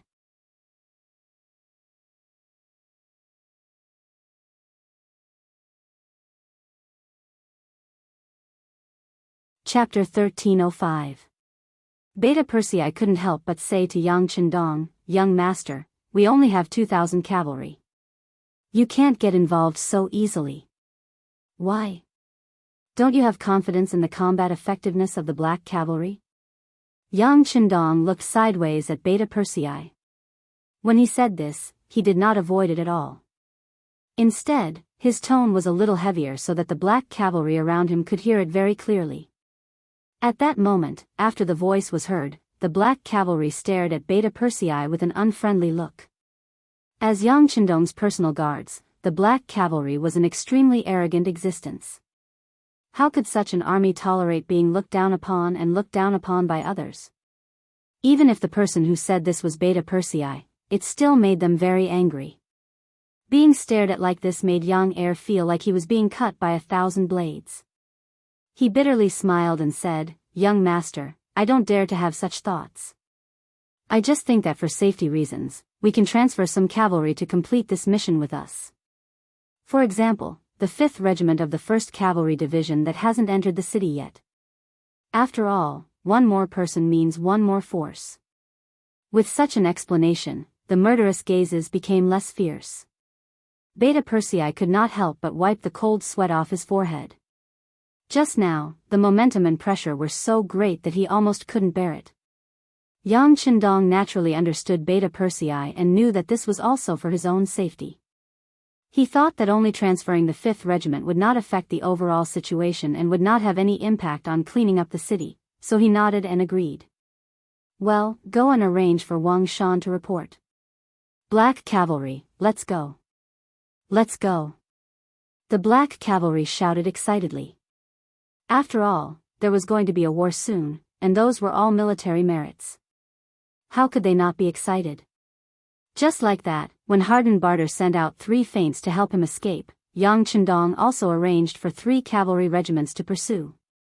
As for whether they could catch up or not, that would depend on luck. In the end, it was clear that Hardenbarter's luck was not good. After receiving the order, the scouting group, the light cavalry group, and the 5th World Cavalry Regiment found the 3 feint armies outside the west side of the city, a total of 6,000 cavalry. They easily killed over 1,000 people and learned that hardened Barter had escaped with 5,000 cavalry. They reported this to Yang Chendong. The black cavalry's equipment was too heavy. In terms of speed, they were far slower than the other 3 cavalry units. That was why Yang Chendong had received this information before he even reached the battlefield. Afterward, he asked someone to bring him a map. After observing it for a while, his eyes fell on Boston Lake. In his opinion, if he was hardened Barter, he would definitely choose to go around the lake. This was the best route. Come on, change direction. Don't go to the west gate, go to the lake. At the same time, send out cavalry scouts to expand the search area. At this moment, hardened Barter naturally didn't know that the 3 cavalry units he sent out had been taken down. He didn't have a transcendental communication device like a radio station in his hands. Right now, he was still walking around in the dark. It wasn't exactly casual. They still had a goal, and that was to go around Boston Lake. It was just that this lake was not small. They had already walked for more than 3 hours, but they were only halfway there. This was also because there were too many people holding them back. For example, the concubines of the royal family. They were women and weren't good at riding horses. At this moment, they were sitting in several carriages. Because of their presence, the speed of the team naturally slowed down. In this regard, Tushi was naturally anxious in his heart, but he didn't dare to say anything disrespectful. Not only were there concubines in the carriages, but there were also 3 little princes and 2 little princesses. They were existences that he couldn't afford to offend. The team walked like this, neither fast nor slow. But it seemed that good people were blessed by the heavens. They didn't encounter any enemies along the way. Seeing that the sky was already dark, they had already completed 4/5 of their goal of going around Boston Lake. It seemed that victory was in front of them. General Tushi, it's getting late. Should we find a place to rest? After all, we have been on the road for more than half a day. Everyone is a little tired. Hardened Barter, who insisted on riding on the horse and didn't sit in the carriage, asked with a face full of sweat. After all, he was a king. Staying in the palace every day and neglecting his training, he suddenly rushed for a few hours. Now, he could only feel a tearing pain in the muscles of his legs. If it was not for the face of the king, he would have crawled into the carriage to enjoy the massage and care of the concubines. Naturally, Tushi had already seen hardened Barter's performance on the horse. He had thought more than once about whether he should remind the king to get into the carriage to rest. However, considering that this might embarrass the king, it would not look good on his face, so he endured it. Now that he heard the king's words, he knew that the other party really couldn't endure it anymore. Considering that they didn't see the cavalry of the 5-star army chasing after them, there shouldn't be any problems. Tushi nodded and agreed. Okay, then we will stop and rest. Your Majesty, you also know that we haven't completely escaped to a safe place yet. Hardened Barter just wanted to rest. As for when they would set off, he didn't care. This was because he had already made up his mind. This time, he wouldn't come out of the carriage. He nodded and said, okay, I will listen to the general. Just like this, before they completely escaped from the dangerous area, the group stopped. This action also destroyed hardened Barter's last hope and possibility of escaping. At this moment, Yang Chendong's 2,000 black cavalry were walking in a valley 30 li away. The cavalry outpost he sent was less than 10 li away from hardened Barter. Even if that was the case, it would be extremely difficult to discover the other party in the pitch-black night. However, as the ruler of a country, hardened Barter was not used to eating dry food and insisted on making a fire to eat hot food. As a result, the bonfire was dazzling and bright in the dark night. It was because of the fire that the outpost of the black cavalry discovered them. They quickly sent someone to report to the main force behind. There's a bonfire and a carriage? Yang Chendong's eyes lit up when he heard the news from the outpost of the black cavalry. Although it wasn't very accurate, it still made him excited. If it was just an ordinary cavalry, there shouldn't be a carriage accompanying them. Since it appeared, it was very likely that it was their target. Considering that hardened Barter had sent a total of 3 feints and they had all fallen into his hands, the last remaining cavalry was very likely the final target. Young master, this new discovery is very likely our target. Beta Persei's reaction wasn't slow. He thought for a while and smiled. Yes, the possibility is very high. But whether it is or not, since we have encountered them, they can't escape. Pass down the order. 500 people in a group and surround them from all sides. Yang Chendong also smiled and gave the order. At that moment, First Captain Xiao Vi was in a group, Second Captain Dao Xiao was in a group, Beta Persei was in a group, and Yang Chendong was in a group with Deputy Captain Ba Dao Jiang in a group. The 2,000 black cavalry split into 4 groups and headed straight for the lakeside, forming an encirclement that wrapped around hardened Barter's end. The 2,000 well-trained black cavalry were not very fast. Since their target had stopped moving, they had too much time to surround him. Because they weren't fast, they didn't make the slightest sound when they moved. After a few hours, a red light appeared on the horizon. When the sky was about to brighten, they had completely surrounded hardened Barter. When the sky was about to brighten, General Tushi walked out of the barracks in a suit of armor. Then, there were continuous shouts. The 5,000 black cavalry got up one after another and began to prepare breakfast before leaving. But at this moment, a sentry on the periphery ran over in a panic and knelt in front of Tushi. General, something bad has happened, something bad has happened. Why are you so panicked? Tushi's heart skipped a beat. For some reason, his heart began to beat faster, but in order to stabilize the morale of the army, he didn't show the slightest abnormality on his face.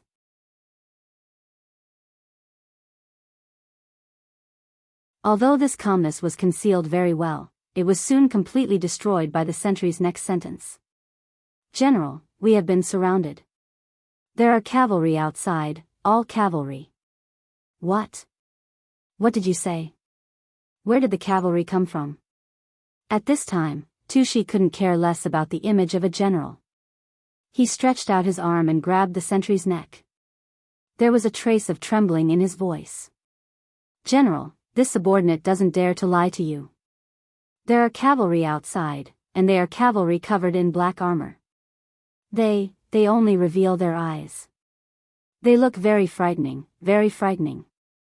The sentry's face was already pale with fright. He stammered, but in the end, he recounted the situation he knew. Covered in black armor, could it be the black cavalry? General Tushi, who was more knowledgeable than ordinary soldiers, trembled when he heard this. Then, there was an unconcealable fear in his eyes. If what the sentry said was true, then it would be difficult for them to escape this time even if they had wings. It was the black cavalry, the legendary strongest existence of the 5-star army. Their armor was impenetrable, and their blades were invincible. Every target targeted by them would be like being targeted by a pack of wolves. In the end, they would be torn apart without leaving behind any residue. When he thought of these terrifying consequences, although the weather was still very cold at dawn, Tushi's body was already covered in layers of hot sweat. Moreover, the sweat involuntarily dripped down from his forehead.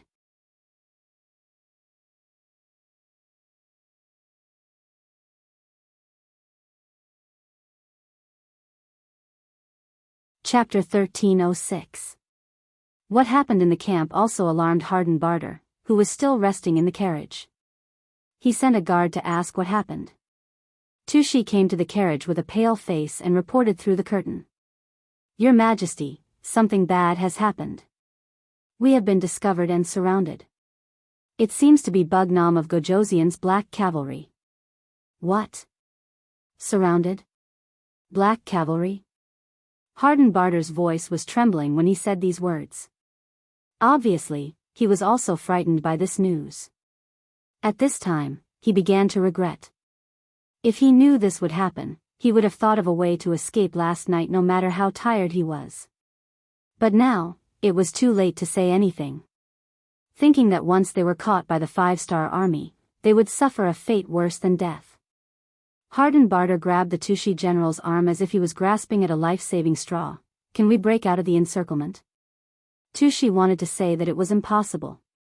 This time, they were facing the Black Cavalry, the most powerful existence in the 5-star army. But after seeing Harden Barter's hopeful eyes, he endured and didn't say the worst result. Instead, he swallowed his saliva and said, "No matter what, this minister will do his best." Good. Harden Barter didn't know that Tushi was being perfunctory. He said with some excitement, "Then I will leave everything to General Tushi. Don't worry, as long as this king can break out of the encirclement, I will take good care of your family." This was to let Tushi stay behind to cover the retreat. This also showed Harden Barter's selfish side. In his eyes, his own safety was always the most important. As for others, they could be sacrificed at any time. If the king wanted the minister to die, the minister had no choice but to die. Tushi had no other choice but to nod heavily. "Your Majesty, please rest assured, this minister will do his best to delay them." The next step was simple. Tushi led 3,000 cavalry to fight against 2,000 black cavalry. Under the protection of the remaining 2,000 cavalry, Harden Barter led a group of royal family members to break out of the encirclement, trying to kill their way out. As long as Harden Barter didn't die, the Turpan kingdom wouldn't be considered dead. There was still hope. The Black Knight Dragon Guards that were slowly approaching from the periphery did not immediately launch an attack. It was as if they were playing a game of eagle catching chicks, constantly shrinking the encirclement. The black cavalry was fully clad in black armor. Even their warhorses were covered in black armor. Only their eyes were exposed. They gave off a very eerie and terrifying feeling. The sky was already bright, and when their line of sight wasn't obstructed, the appearance of the invincible black army was a great deterrent to the Turkopan cavalry. Before the battle even began, many of the Turkmen cavalry were already worried. Would they be a match for the black cavalry?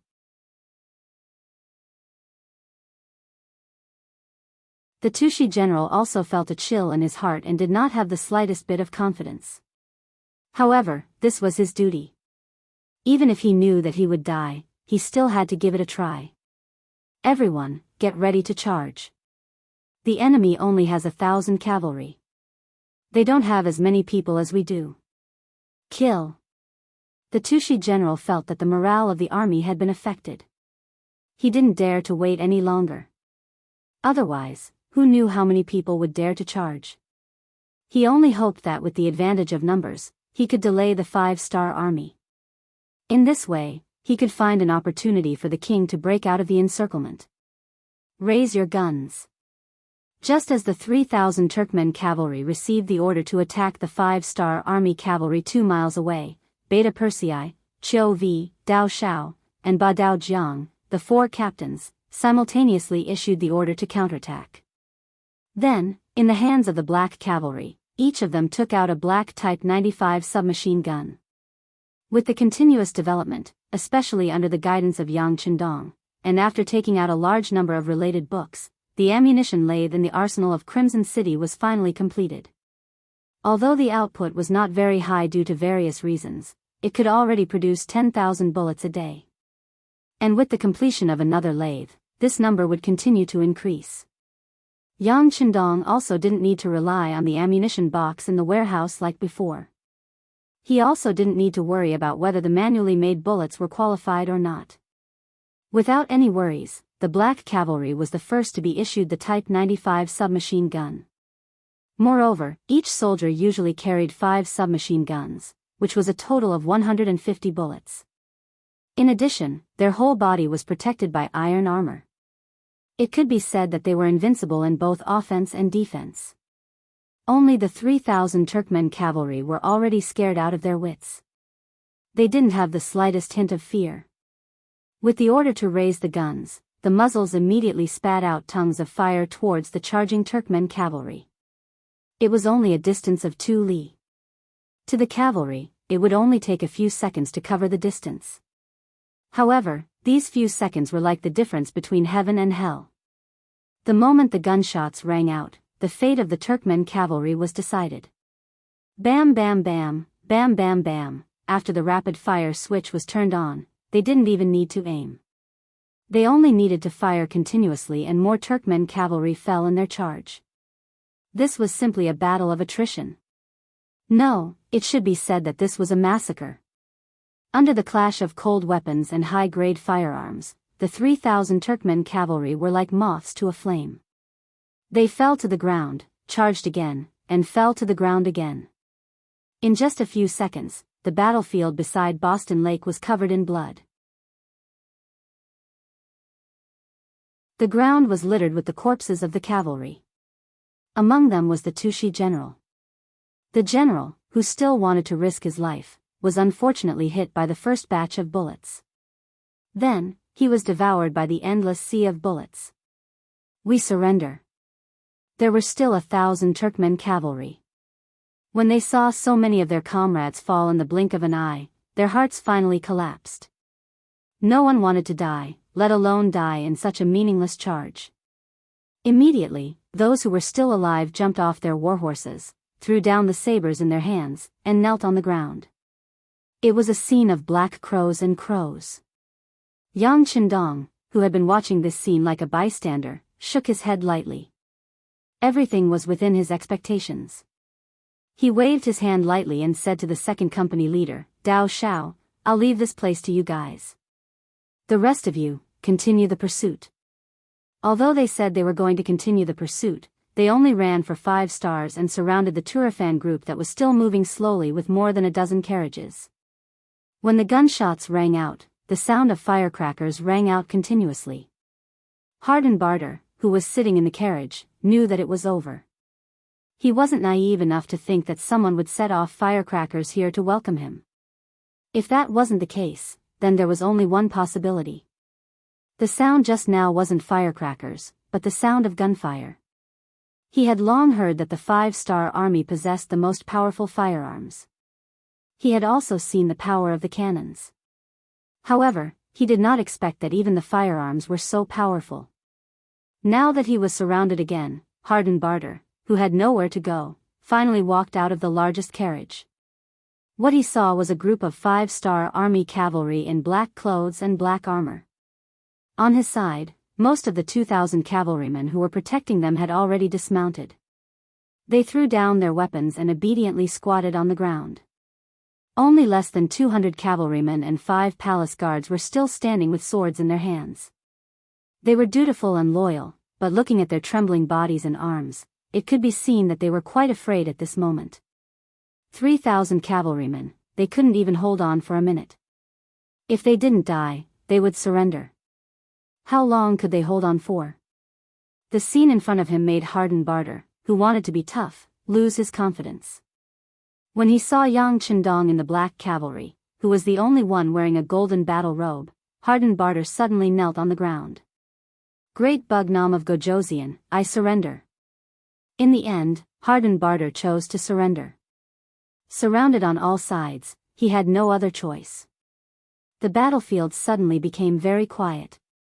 Except for the sound of the wind from Boston Lake, no other sounds could be heard. Everyone's eyes fell on Yang Chendong, who was wearing a golden battle robe, waiting for the king's decision. Yang Chendong didn't disappoint everyone. He quickly said, surrender? You don't deserve it. Ah. These words were like a heavy hammer that smashed into Hardin Barter's heart. At this moment, his face was pale and his eyes were filled with endless fear. Why? Didn't you say that as long as I surrender, I will live? Why? Why? Yang Chendong coldly snorted and said with a cold expression, everyone only has one chance. Your father chose to surrender, but because you gave up this chance, hundreds of my generals died because of your fake surrender. Just based on this, you will definitely die. Where is Ba Daojiang? Subordinate is here. Ba Daojiang, who had been waiting for a long time, shouted and rode out. It was Ba Daojiang who had negotiated with King Shiza. Because of this, hundreds of Mongol soldiers were killed by arrows. Although Yang Chendong didn't mean to blame him for this matter, it had always been a knot in his heart. Now that he finally had a chance to take revenge, how could he let it go? He immediately stared at hardened Barter, who was trembling like a sieve. He thought that as the king of a country, as long as he was willing to surrender, no one would refuse. However, young Chendong didn't feel at ease at all. At this moment, hardened Barter, who was shrouded in death, felt his body turn cold. His face was pale as he stammered, "No. You can't kill me. I am the king of Turpan. If you kill me, you will attract the curses and fear of others. This won't be good for your future unification. I have already surrendered. You can't kill me."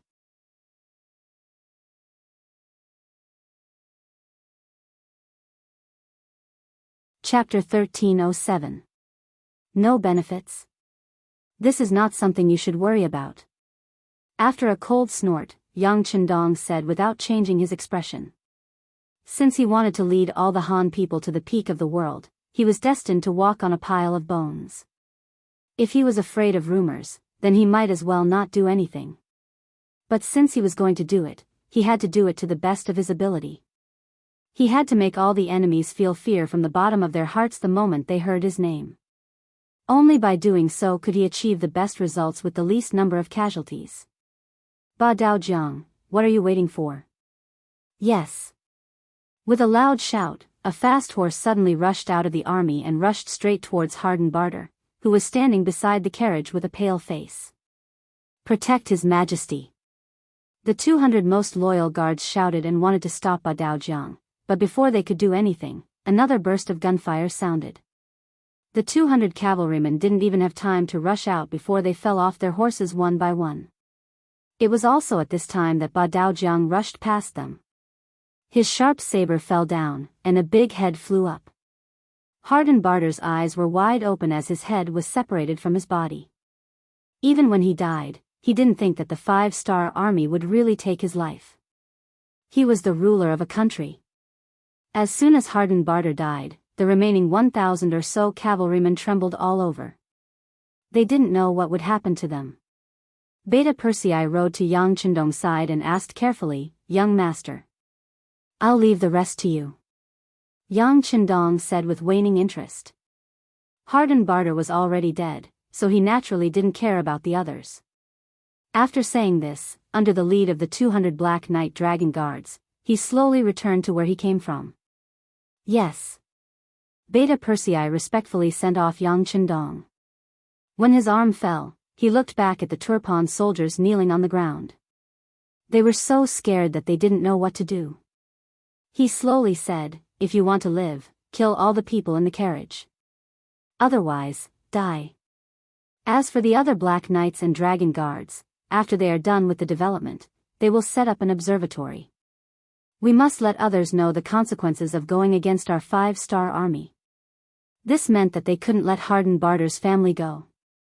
Although they were mostly women and children, they were also a scourge. If they stayed, who knows what would happen when the 3 princes grow up. If they didn't remove the roots, they would grow again when the spring breeze. Although this was a bit cruel, for the sake of the overall situation, they had to do it.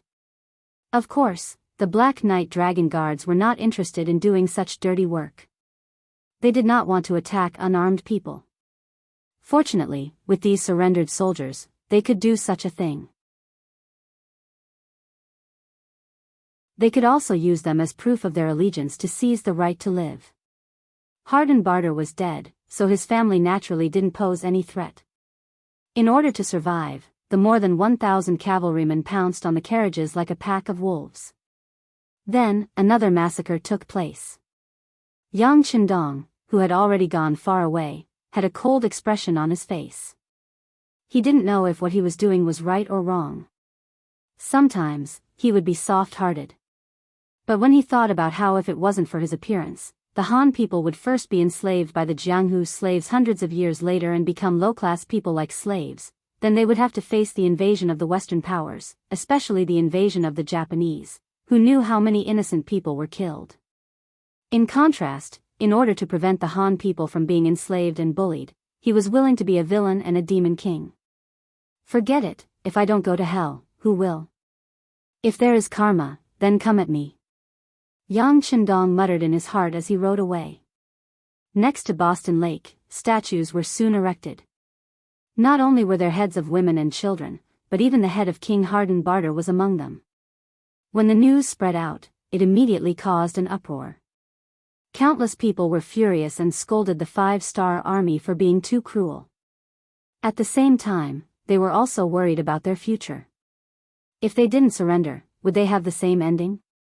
After setting up the statues, Beta Persei said to the surviving Turpan cavalrymen, "This is what you did. It has nothing to do with our Five-Star Army, do you understand?" "Yes, yes, we killed these people." The captives who survived with great difficulty immediately knelt on the ground and swore. They had already taken that step and had no other choice. "Very good." Beta Persei nodded in satisfaction. Although it was more or less a lie, these people really weren't killed by them. This was the truth. Harden Barter was dead.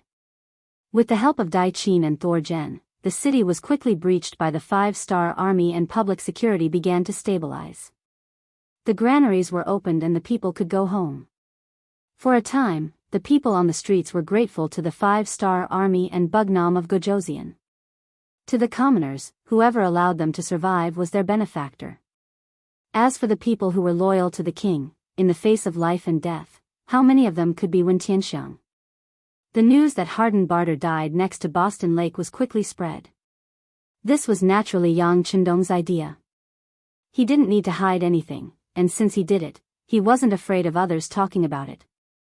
At the same time, he also wanted to see how Dai Qin and Zhenzhel would perform. When the news came, the two generals immediately closed their houses and didn't come out. It didn't take long for the two resignations to be sent to the military camp of the Five-Star Army and placed in front of Yang Chendong. "Young master, you don't know what's good for you." Beta Persei's eyes flashed with anger when he saw that Dai Qin and Zhenzhel chose to resign from their current positions and would rather be a normal person than work for the Five-Star Army and Yang Xie. In Beta Persei's eyes, it was their fortune that the young master was willing to use them. Now that he publicly refused, he didn't want face. It had to be said that at this moment, in Beta Persei's eyes, Yang Chendong's wishes were the most important. This was because he went from not being able to eat or sleep well to where he was today. And all of this was brought to him by Yang Chendong. He was his benefactor in this life. In comparison, Yang Chendong wasn't angry. Instead, he looked at the two resignations with satisfaction and said, "Not bad, these two are loyal and can be used. How about this, order all the Five-Star Army soldiers in the city to retreat to the outer city." Outside Dai Qin's house, Yang Chendong had already changed into a green robe. Beside him was the black cavalry. They didn't wear armor, but only ordinary people's clothes. They just stood there like this, waiting for the master of the house to appear. Not long later, the house door opened. Dai Qin, with bloodshot eyes, brought a group of servants out and knelt in front of Yang Chendong. It could be seen that Dai Qin's expression wasn't good. He knew that the king was dead, and even his family wasn't released. In his eyes, the Five-Star Army's actions were too cruel. He really couldn't imagine that this was done by the Han people who were taught by Confucianism. What was the difference between this and the Mongolian Great Khan Kublai? With such a knot in his heart, Dai Qin obviously couldn't risk his life. He was already prepared to hand over all his power and become an ordinary person. But he didn't expect that Bugnam of Gojoseon didn't have the intention to let him go. He actually brought people to his house. Was he going to hide his bow after the birds had flown away? With such doubts, and with the determination to die, Dai Qin led a group of people in the mansion to kneel in front of Yang Chendong, putting on a look of absolute determination. "Take the people away." With regards to Dai Qin's actions, Yang Chendong didn't care at all. His face didn't show any expression, and after saying this sentence, he turned around and left. Very quickly, two black cavalry walked up and carried Dai Qin, letting him follow in the group. As for his family members who were kneeling on the street, no one cared about them. Dai Qin didn't know what they were going to do. He used his expression to suppress the cries and screams of his family members, and just like that, he followed behind Yang Chendong into Foreshore City. Not long later, he saw Gegener also being brought over. He was also alone, and was sent into the group. The two of them walked together, and quickly exchanged glances. After seeing the confusion in each other's eyes, they simply let go of the doubts in their hearts and followed behind Yang Chendong. They wanted to see what kind of tricks Bugnam of Gojoseon was going to play. The outer city was already occupied by the 5-star army, but the soldiers in the inner city had already retreated. The security of the inner city also fell into chaos because of this. Although they didn't know why the 5-star army retreated, but to many people, there was no order and law in the inner city, and this gave some people an opportunity. This was especially true for those who were lazy and gluttonous. They saw an opportunity and hope.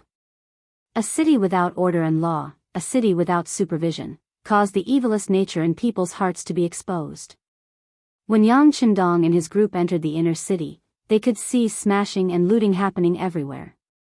On the streets, it was common to see people fighting to death and being crippled. A person from a rich family or a merchant became the main target of looting. Some young girls also became the existence of delicious cakes, attracting countless people's attention and looting. After just walking through one street, they saw over a dozen commoners lying on the ground in pools of blood. They saw 2 shops being smashed and burned. They saw 3 women being openly carried on the shoulders of evil men as they left while laughing loudly. If it wasn't for the fact that Yang Chendong and his group had too many people, and that they were all valiant, their embroidered clothes would have become the target of looting.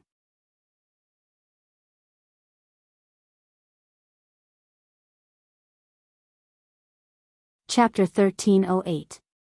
How did this happen? In the group, Dai Qin and Zhenjia's expressions changed greatly. They couldn't believe this scene. When they saw more and more Turpan civilians dying on the streets, their hearts ached and they couldn't believe it. Yang Chendong, who had been waiting for the reaction of the two, finally spoke at this time. Look, this is the true evil in the hearts of humans. This king knows that Harden Barter's death, including his entire family, was in the hands of the surrendered soldiers. You are angry, even angry. But this king wants to say that they are humans. Are these ordinary citizens not humans? If the two of you are only angry because of the destruction of the Turpan royal family, then this king can let the people kill each other and reveal their ugliest side. This way, it won't be long before this Kali city becomes an empty city. Is this what you, who claim to be good officials for the people, want to see? This question made Dai Qin and Zhenjia speechless. They finally understood what Yang Chendong meant. If they didn't submit, then he would let this matter continue to develop. At that time, all the civilians of Turpan would be destroyed because of the internal strife. As Turpan people, as people who had lived here for generations, both Dai Qin and Zhenjia didn't want to see such a thing happen. That way, they wouldn't be able to face their ancestors and ancestors after death. But if they submitted to Yang Chendong and worked for him because of this, they were somewhat unwilling. For a long time, the two didn't speak. Yang Chendong also didn't have the intention to rush them. There were some things that had to be thought through by others. If he blindly interfered, even if he could be used, it might not be sincere. Since they needed time to think it through, he would give them time. After an unknown period of time, Dai Qin saw another family being robbed by bandits on the street. An old man was stabbed and fell on the street because he chased after the bandits. Dai Qin finally couldn't bear it anymore. Wunan King, we have already surrendered. They are already your people. How can you watch them die and not save them? Dai Qin was angry. This was what Yang Chendong wanted to see. He laughed and said, surrendered? Why do I see them returning to their own residences and not caring about the outside world? He was saying that Dai Qin and Zhenjia's actions made him angry. At that moment, Dai Qin could only speak in a short breath. But we also did our best for the 5-star army to enter Kylasi. No one will deny your contributions and efforts. But what this prince wants is for you to truly submit to me. Yang Chendong's voice suddenly became stern. These civilians weren't true Han people. If someone started it, they would pick up their weapons and become enemies with the 5-star army.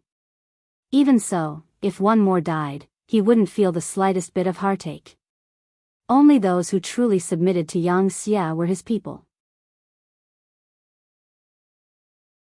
Only then would they receive his care and care. Only then would he have the obligation to protect their rights. Yang Chendong wasn't in a hurry, but Dai Qin and Zhengzhou couldn't do that. If they just stayed in their residences and didn't care about the outside world, maybe they could pretend to be deaf and blind. But since they saw it with their own eyes, they couldn't just ignore it. Bugnam of Gojoseon, we submit. We take back our resignation. We are willing to work for Yang Xia and the 5-star army. Finally, the cruelty of reality forced the two to change their minds. They had to do their best to protect the civilians of Turfan. Yang Chendong was waiting for these words. He stopped in his tracks and turned around to look at Dai Qin and Zhengzhou. Very good, you made the right choice. Now, I will give you the authority to send soldiers into the city. When the time comes, I will leave behind 10,000 5-star army to help you restore law and order. After that, there will be other non-human civilians coming in. The Turfan civilians here will also leave their homeland and live in other places. But I can guarantee that as long as they sincerely submit, not only will their safety be guaranteed, their future lives will be better than now. Even the descendants of the two generals will thank you for your actions today. Yang Chendong had never been stingy with his help to the civilians who truly submitted to him.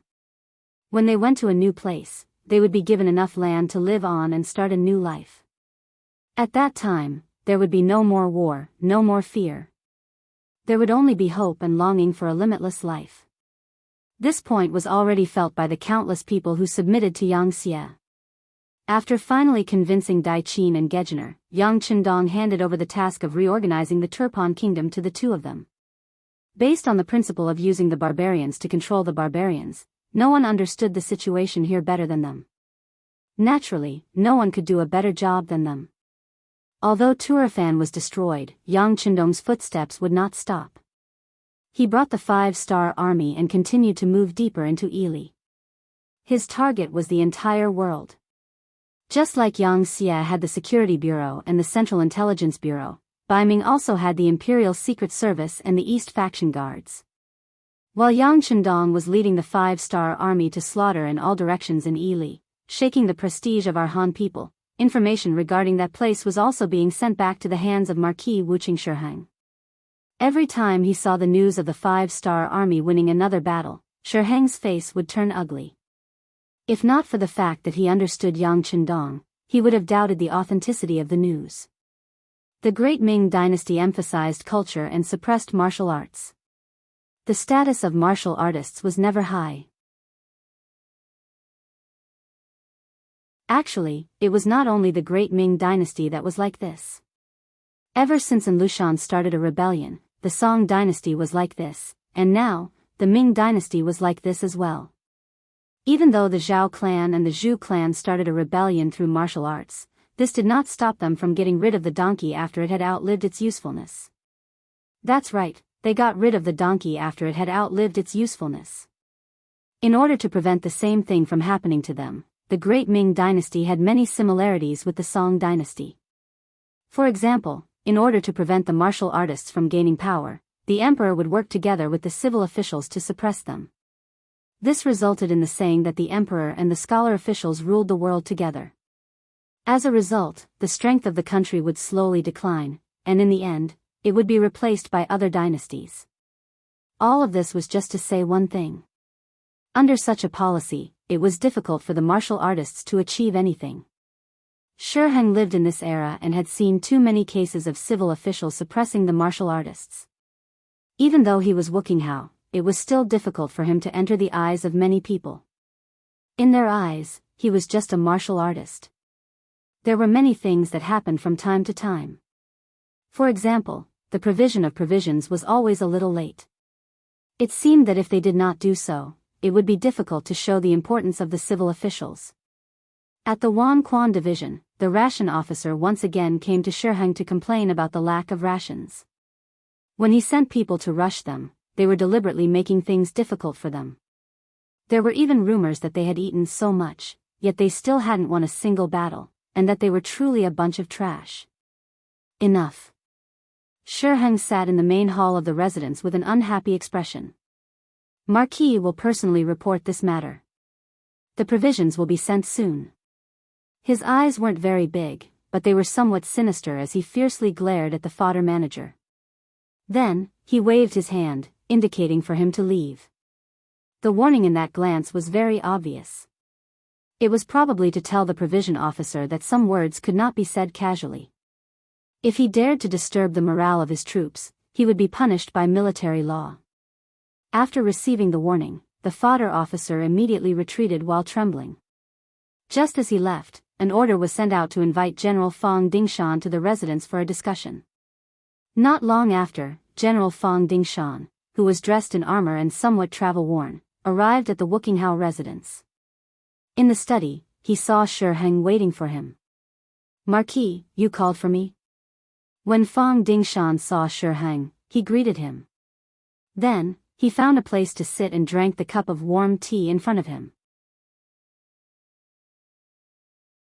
One was a close official of the emperor, while the other was a marquis personally conferred by the emperor. The two of them worked together in the frontier fortress.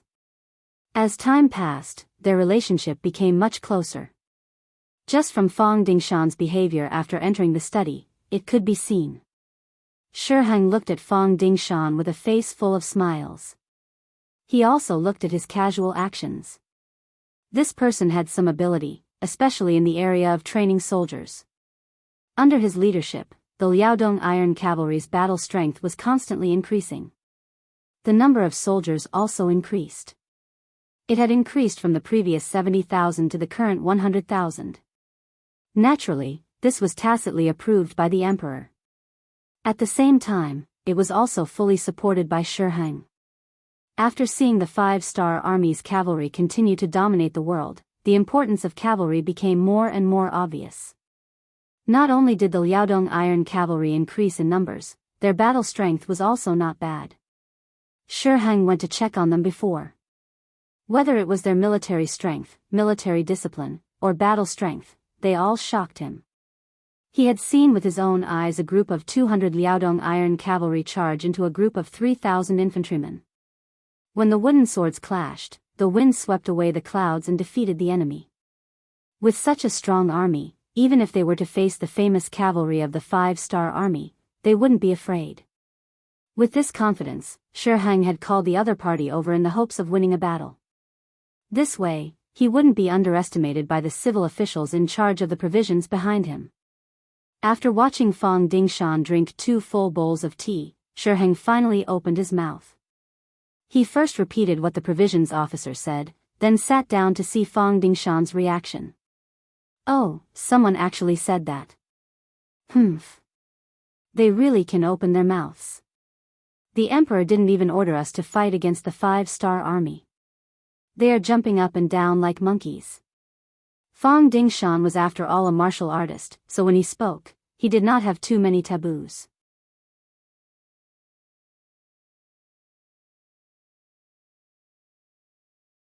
Chapter 1309.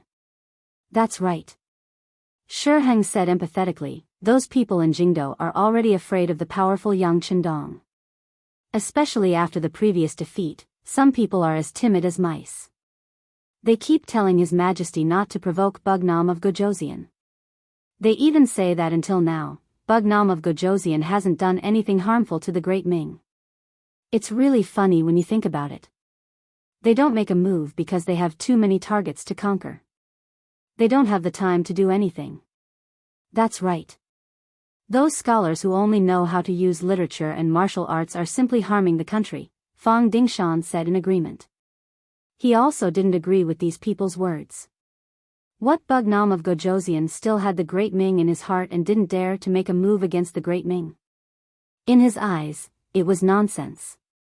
Yang Chendong didn't make a move now because he didn't think the time was right. Once he did make a move, it would be like the autumn wind sweeping away the fallen leaves. No one would be able to stop him, right? Scholars are harming the country. Shiheng also let out a long sigh. After seeing Fang Dingshan's anger, he suddenly changed the topic and said, "It's because of this that we can't let this kind of thing happen. We can't just stand by and watch the 5-star army grow. I don't dare to say anything about other places, but at the very least, we can't allow this kind of thing to happen in our territory. Oh. Marquis is preparing to make a move?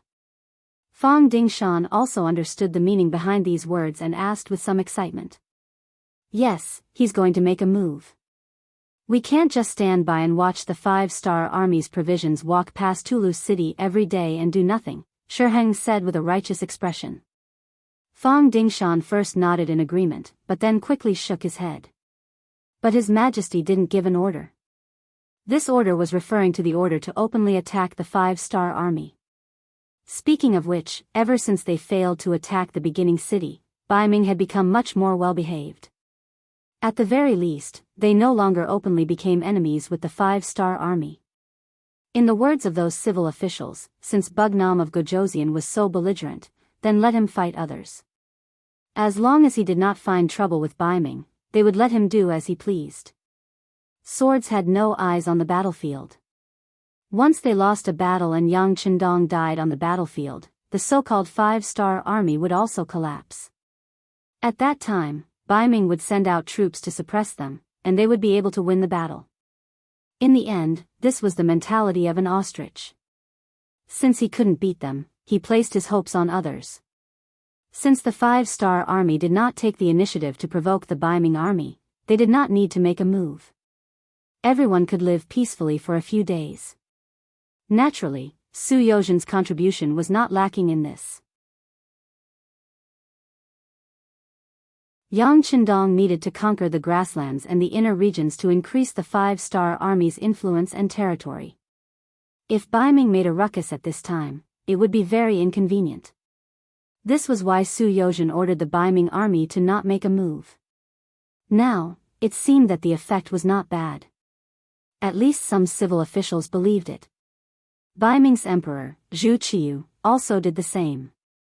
However, Shiheng, who had been laughed at for asking for provisions, felt a bit of anger in his heart. He decided to make a move and fight with the 5-star army to find trouble with them. It's fine. It's true that the emperor didn't give any orders, so we don't need to use our own names. We can just pretend to be bandits and remnants of the grasslands. Marquis has already thought about it. We can split up into smaller groups and use small groups to disturb the enemy supply lines. This way, we won't have to worry about being reprimanded. We can also train our soldiers and steal some provisions for our own use. It's killing 3 birds with 1 stone. The more Shiheng spoke, the more excited he became. It was as if countless benefits were already waiting for him. At this moment, Fang Dingshan's eyes became brighter and brighter. Disguising themselves as bandits and forces opposing the 5-star army to disturb them was indeed a good move. This way, they wouldn't have to worry about the emperor's reprimand. If they fought more battles, they would be able to accumulate small victories. It was truly wonderful. He was so excited that he immediately stood up and said, "That's great. I'll go arrange it right away." Good. General Fang, you've worked hard. However, you must remember not to send too many people at once. After all, there aren't many forces opposing the 5-star army in this area. Shiheng carefully warned. He said this because he had another purpose. That was to send out a small number of cavalry at once. Even if one of the groups failed or were completely wiped out, it wouldn't affect the overall situation of the Liaodong cavalry. Fang Dingshan listened and nodded repeatedly. Then, the two discussed for a long time and discussed some specific issues. In the end, when both sides felt that there were no problems, they looked at each other and laughed. Under the protection of more than 105-star army soldiers, a group of more than 10 horse carriages escorted the provisions from the first city to the Shajing city.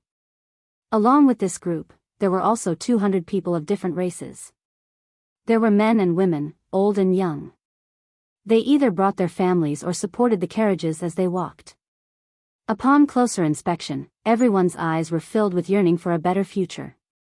These 200 people had already obtained identification cards issued by the Logistics Command.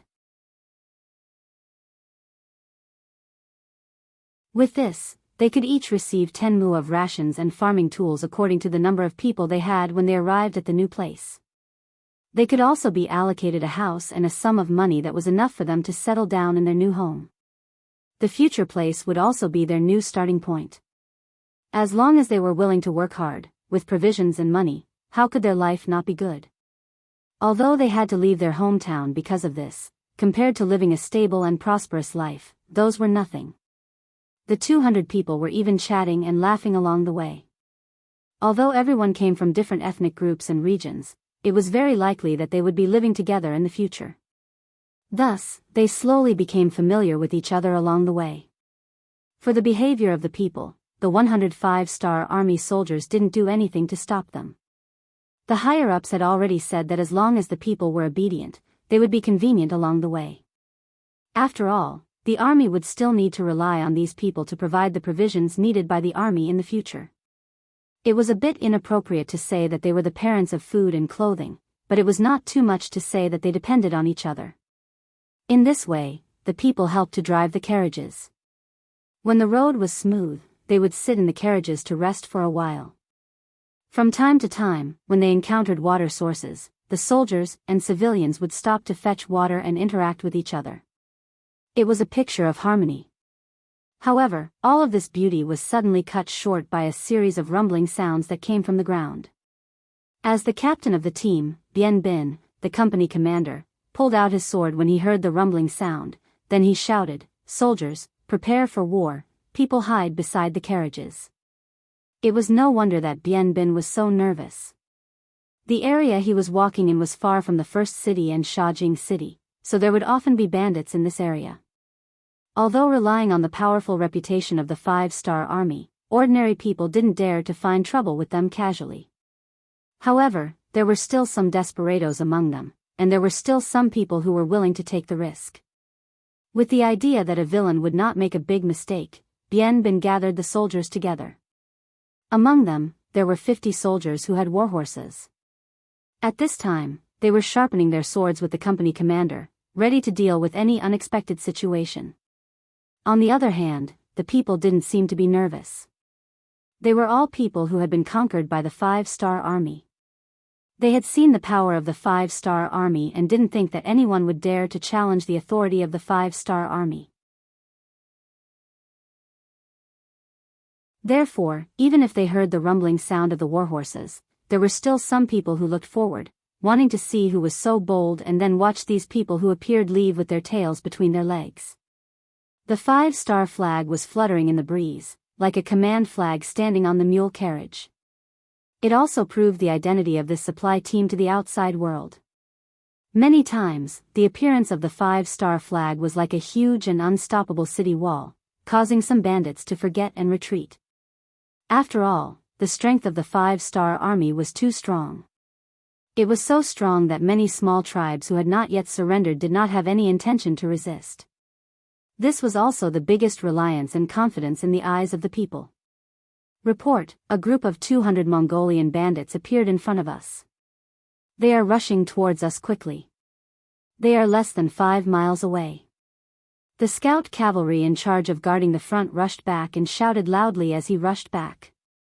Mongolian bandits? When he heard this name, Bien Bin's face became a little ugly. The so-called Mongolian bandits referred to those small Mongolian groups who were not willing to surrender. They were usually small in number and their battle strength was not strong. When faced with the 5-star army, they would avoid them.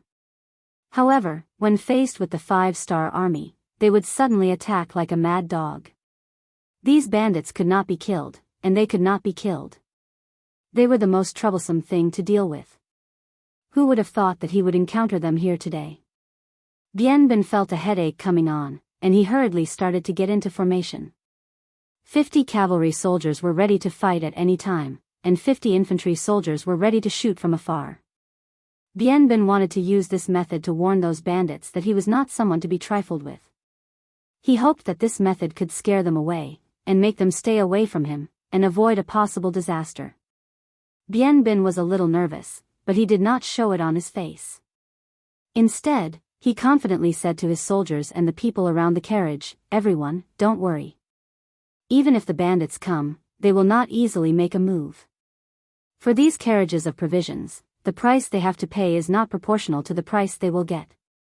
Everyone thought that the bandits who came were after the provisions.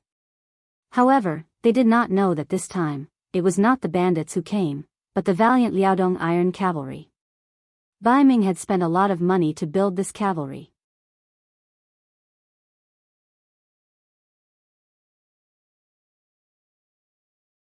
Chapter 13:10. It was only the distance of a 5-star army. For a real cavalry, it would only take half the time it takes to drink a cup of tea to arrive. When both sides could clearly see each other's formation, Bien Bin, as the company commander, took the initiative to move forward and shouted, "We are the new 5-star Army's new army, 1012th Division, 101st Division, 7th Regiment, 2nd Battalion, 5th Company. We were ordered to escort the supplies to the army in front. It's better for you to move aside. Otherwise, if you attract the wrath of the 5-star army, it's not something you can." After revealing his identity, before he could finish his warning, an arrow pierced through the air and hit Bien Bin's chest, where his heart was located. With just one arrow, Bien Bin's shouting stopped abruptly. His body trembled a little, and with an unwilling expression, he fell from his horse. Bien Bin was dead. The sudden death of a company commander shocked everyone. The 200 civilians let out a cry of alarm and started to flee in all directions. Obviously, this scene had exceeded their psychological defenses. They did not expect the bandits to be so arrogant, to actually kill someone without saying a word. Furthermore, the person they killed was a captain of the 5-star army. This was equivalent to drawing a grudge that would not end until one of them was dead. Presumably, once this matter was spread, the headquarters of the 5-star army would definitely not let this matter rest. However, that was all for later. The most important thing now was to survive. Otherwise, they would definitely not be able to witness this scene. The civilians began to run in all directions in panic. However, the soldiers could not run away. They still needed to avenge their company commander. After hesitating for a moment, both the cavalry and the infantry launched their own counterattack. Thus, a small-scale battle began. Unfortunately, the cavalry needed some distance to launch an attack, while the infantry's range was not enough. In just the first clash, the 5-star army suffered a great loss. More than 30 soldiers died on the spot. The 200 cavalry of the bandits did not feel satisfied after the first charge. What they wanted was to kill all of them and not leave a single one alive. Therefore, they quickly mobilized the horses to charge again. After repeating this process 4 times, there was not a single 5-star army soldier who could breathe beside the carriage. All of their brothers in the company had been killed. Under the surprise attack, only 2 of the Meng bandits' 200 cavalrymen were killed, and only a dozen were injured. Seeing this result, the leading Liaodong cavalry general was very satisfied. He laughed and said, "1 team, stay behind to escort the carriages. 2, chase after the fleeing civilians. Remember, don't leave a single one alive. Don't leave a single one alive."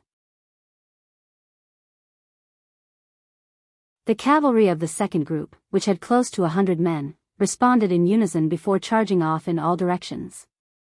Not long after, cries for help could be heard from afar, but they soon disappeared from the grassland. 100 soldiers and 200 civilians were all dead.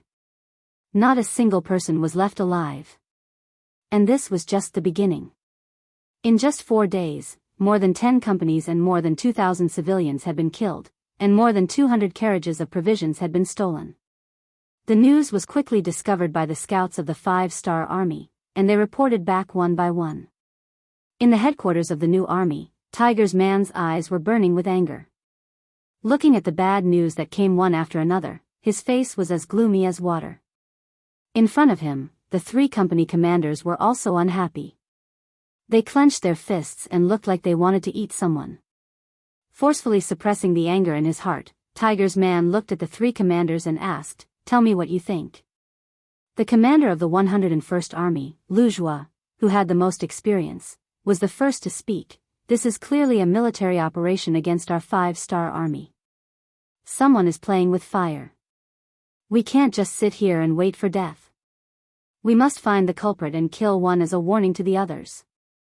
Let's establish Jingguan Temple to scare everyone. His voice was filled with murderous intent. Lu Zhuo was really angry. More than half of the soldiers that were killed were from the 101st Army. As a commander, how could he not be angry when he saw his soldiers die without knowing who the culprit was? That's right. We must investigate. After we find the culprit, we must exterminate his entire family as a warning to the others. The commander of the 102nd Army, He Chong, also spoke. His aura was not any weaker than Lu Zhuo's. On the other hand, the commander of the 103rd Army, Qin Feng, didn't speak immediately. Instead, he lowered his head and thought about something.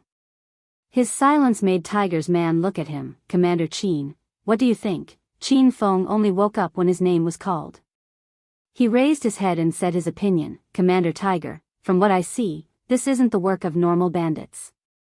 I've asked the scouts who went to investigate the scene. They said that most of our soldiers were killed in one hit. I really can't think of anyone who could do this. As expected of someone who worked in the Ministry of Public Security in Crimson City. He could see the essence of the matter at a glance.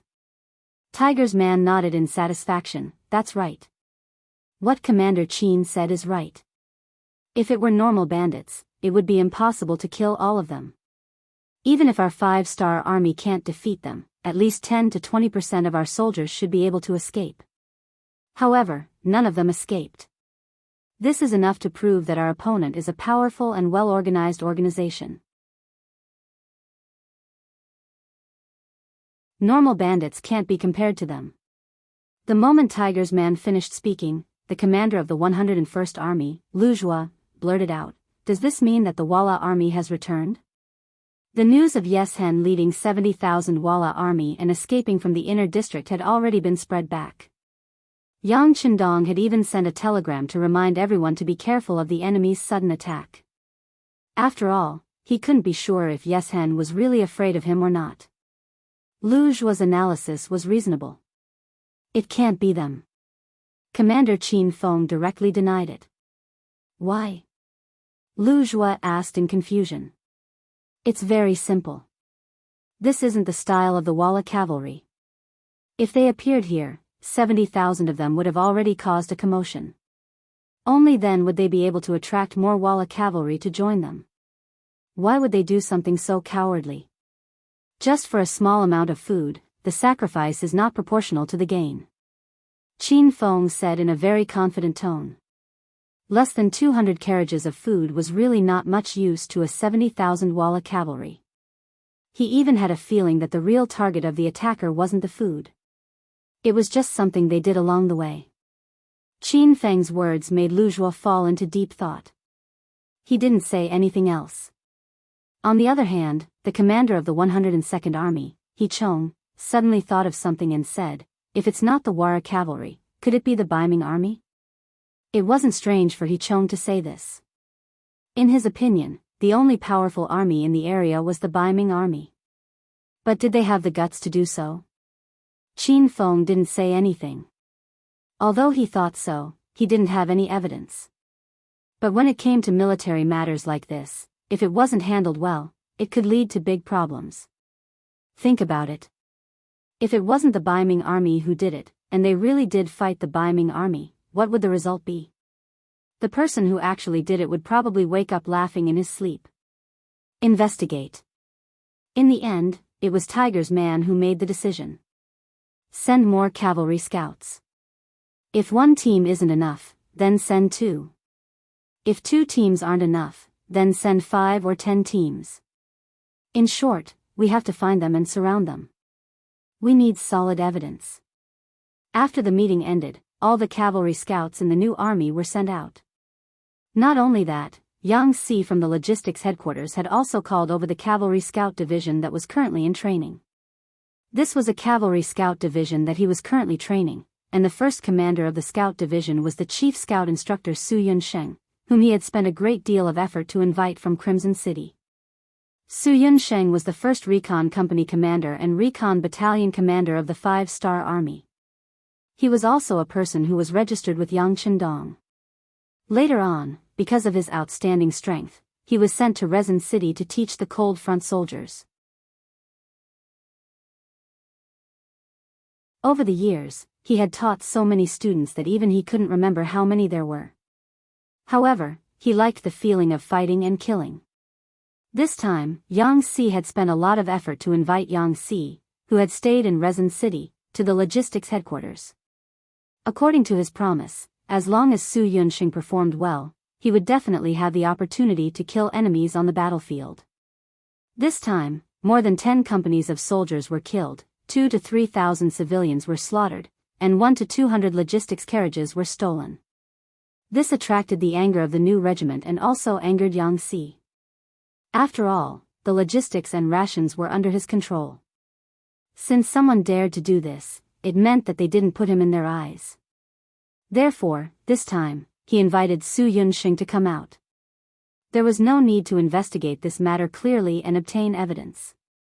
Since there was a battle to fight, Su Yunsheng did not decline at all. He quickly gathered the only 2,000 scouts in his hands. Although it was a division-level unit, scouts were not easy to find. Not all soldiers who could kill enemies could be good scouts. In accordance with the principle of better to have nothing than to have something substandard, only these 2,000 people were selected from the hundreds of soldiers in the logistics headquarters. However, these 2,000 people were indeed outstanding people. It was not an exaggeration to say that after a little training, they were not inferior to the soldiers of the 1st Cavalry Division. In fact, they were even better in some aspects. In the end, Su Yunsheng trained these 2,000 people as scout instructors. He was counting on these people to be successful in the future and train and bring out more outstanding scouts. Now that he had an order, Su Yunsheng gathered all these 2,000 people and gathered them on the field of the scouts outside the first city. Su Yunsheng, who had the rank of colonel, was riding on a horse majestically. His eyes inspected the 2,000 soldiers who were standing in a mighty posture. Warriors, we have a mission now. This is also a test of what you've learned recently. People always say that you're a mule or a horse. Now is the time for you to perform. Now, I order you to form a team of 10. Choose a captain and vice-captain. Then, the captain will come to me to receive the mission. Now, you're dismissed.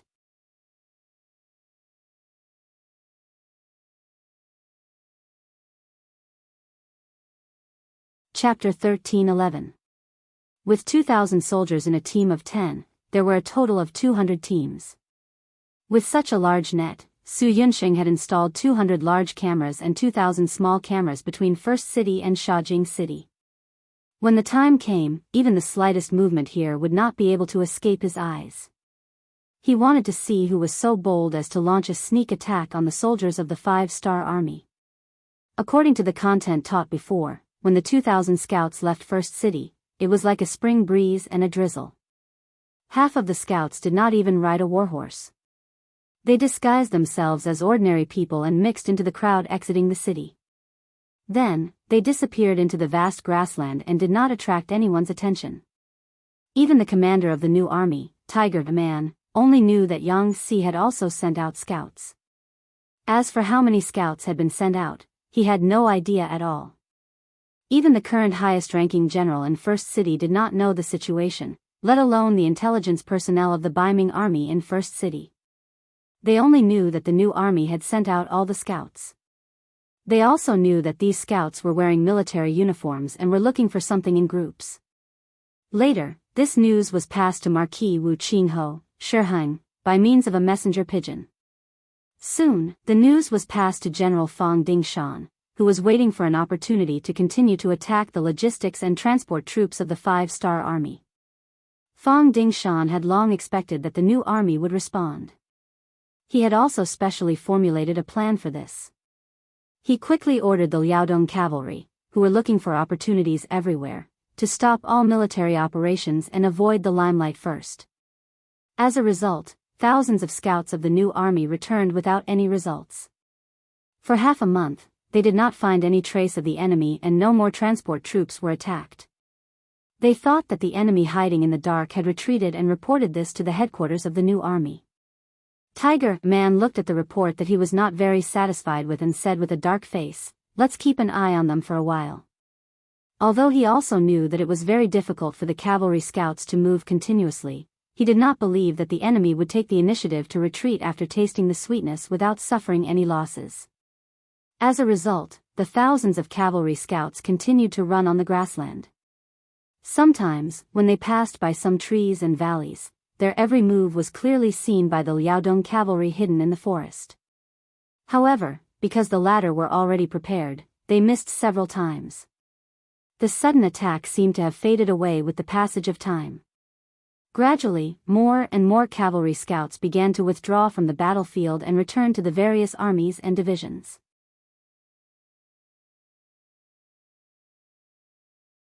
After all, those who could become cavalry scouts were the backbone of the army. It was impossible for them to gather together to complete a mission that they didn't know would happen. The earth seemed to have returned to tranquility. When the last batch of cavalry scouts also returned to the first city to rest and reorganize, the northern Ming Liaodong iron cavalry hidden in the dark began to appear in the sky again like a kite being flown. No. It was the grassland. After a month of ceasefire, the centurion in charge of this attack was named Dong Ping. He was young, bold, and could even be called arrogant. After hiding in the mountains for a month, he suffered a lot.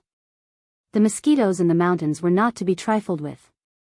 They did not care if you were a general or a soldier. In short, they would bite you when they had the chance. Perhaps it was because of his blood type, Dong Ping was very popular with mosquitoes. When he walked out of the mountains, his exposed skin was covered in red, which greatly affected his glorious image.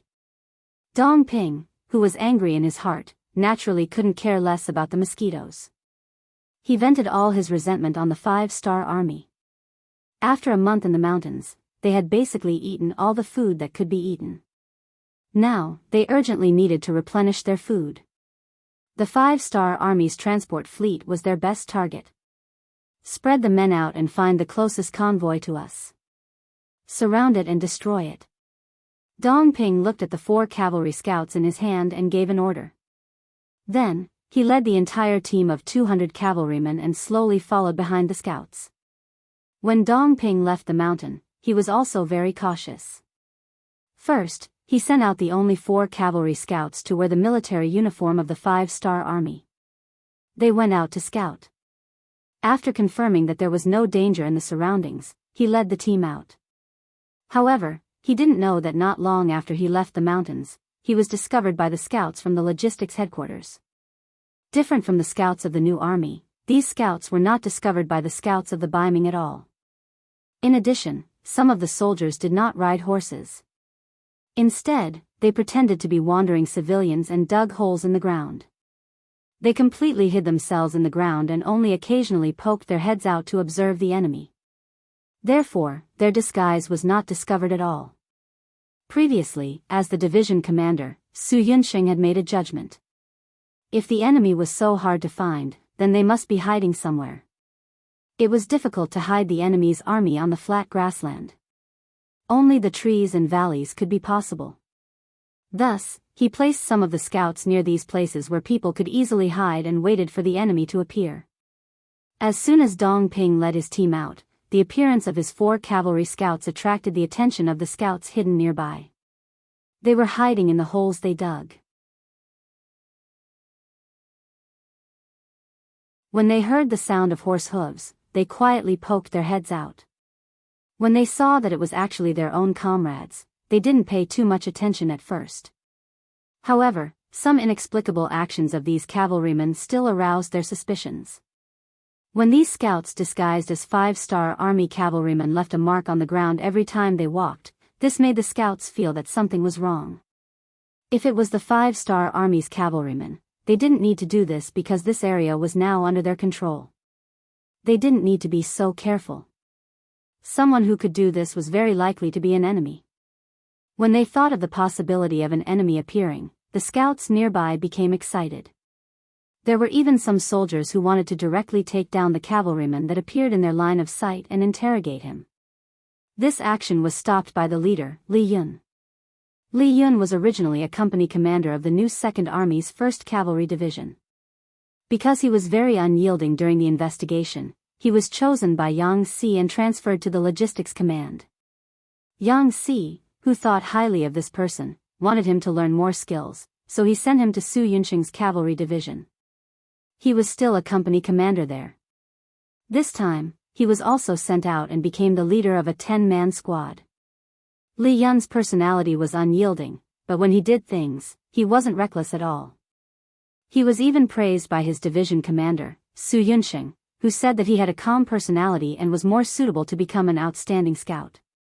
When he heard his team members say that they should take down the suspicious person, he thought about it and shook his head. This should just be the enemy's outpost. If we take him down, it's very likely that we'll alert the enemy. It's better to wait and see. He continued to mark out the marching route. The main force should follow behind. As the leader, Li Yun rejected the idea. The scouts who were extremely strict naturally didn't refute him. They stared closely at the route and waited for the enemy's main force to appear. Hard work paid off. More than 2 hours later, Dong Ping brought 200 Liaodong cavalrymen. They had indeed followed the signs. This was because in their eyes, this route was the safest and least likely to be discovered by the 5-star army. Leader, there are 200 cavalrymen. A scout said with excitement in his eyes. Fortunately, he didn't forget his own situation and lowered his voice. I saw them. How about this, when the enemy cavalrymen pass by, we will follow behind them. You go and find other comrades with war horses nearby and spread the news. This time, we will eat them and capture them. I want to see which faction they belong to. Li Yun's eyes were also filled with excitement. He knew that this time, they had encountered a big fish. Their team would definitely make a great contribution.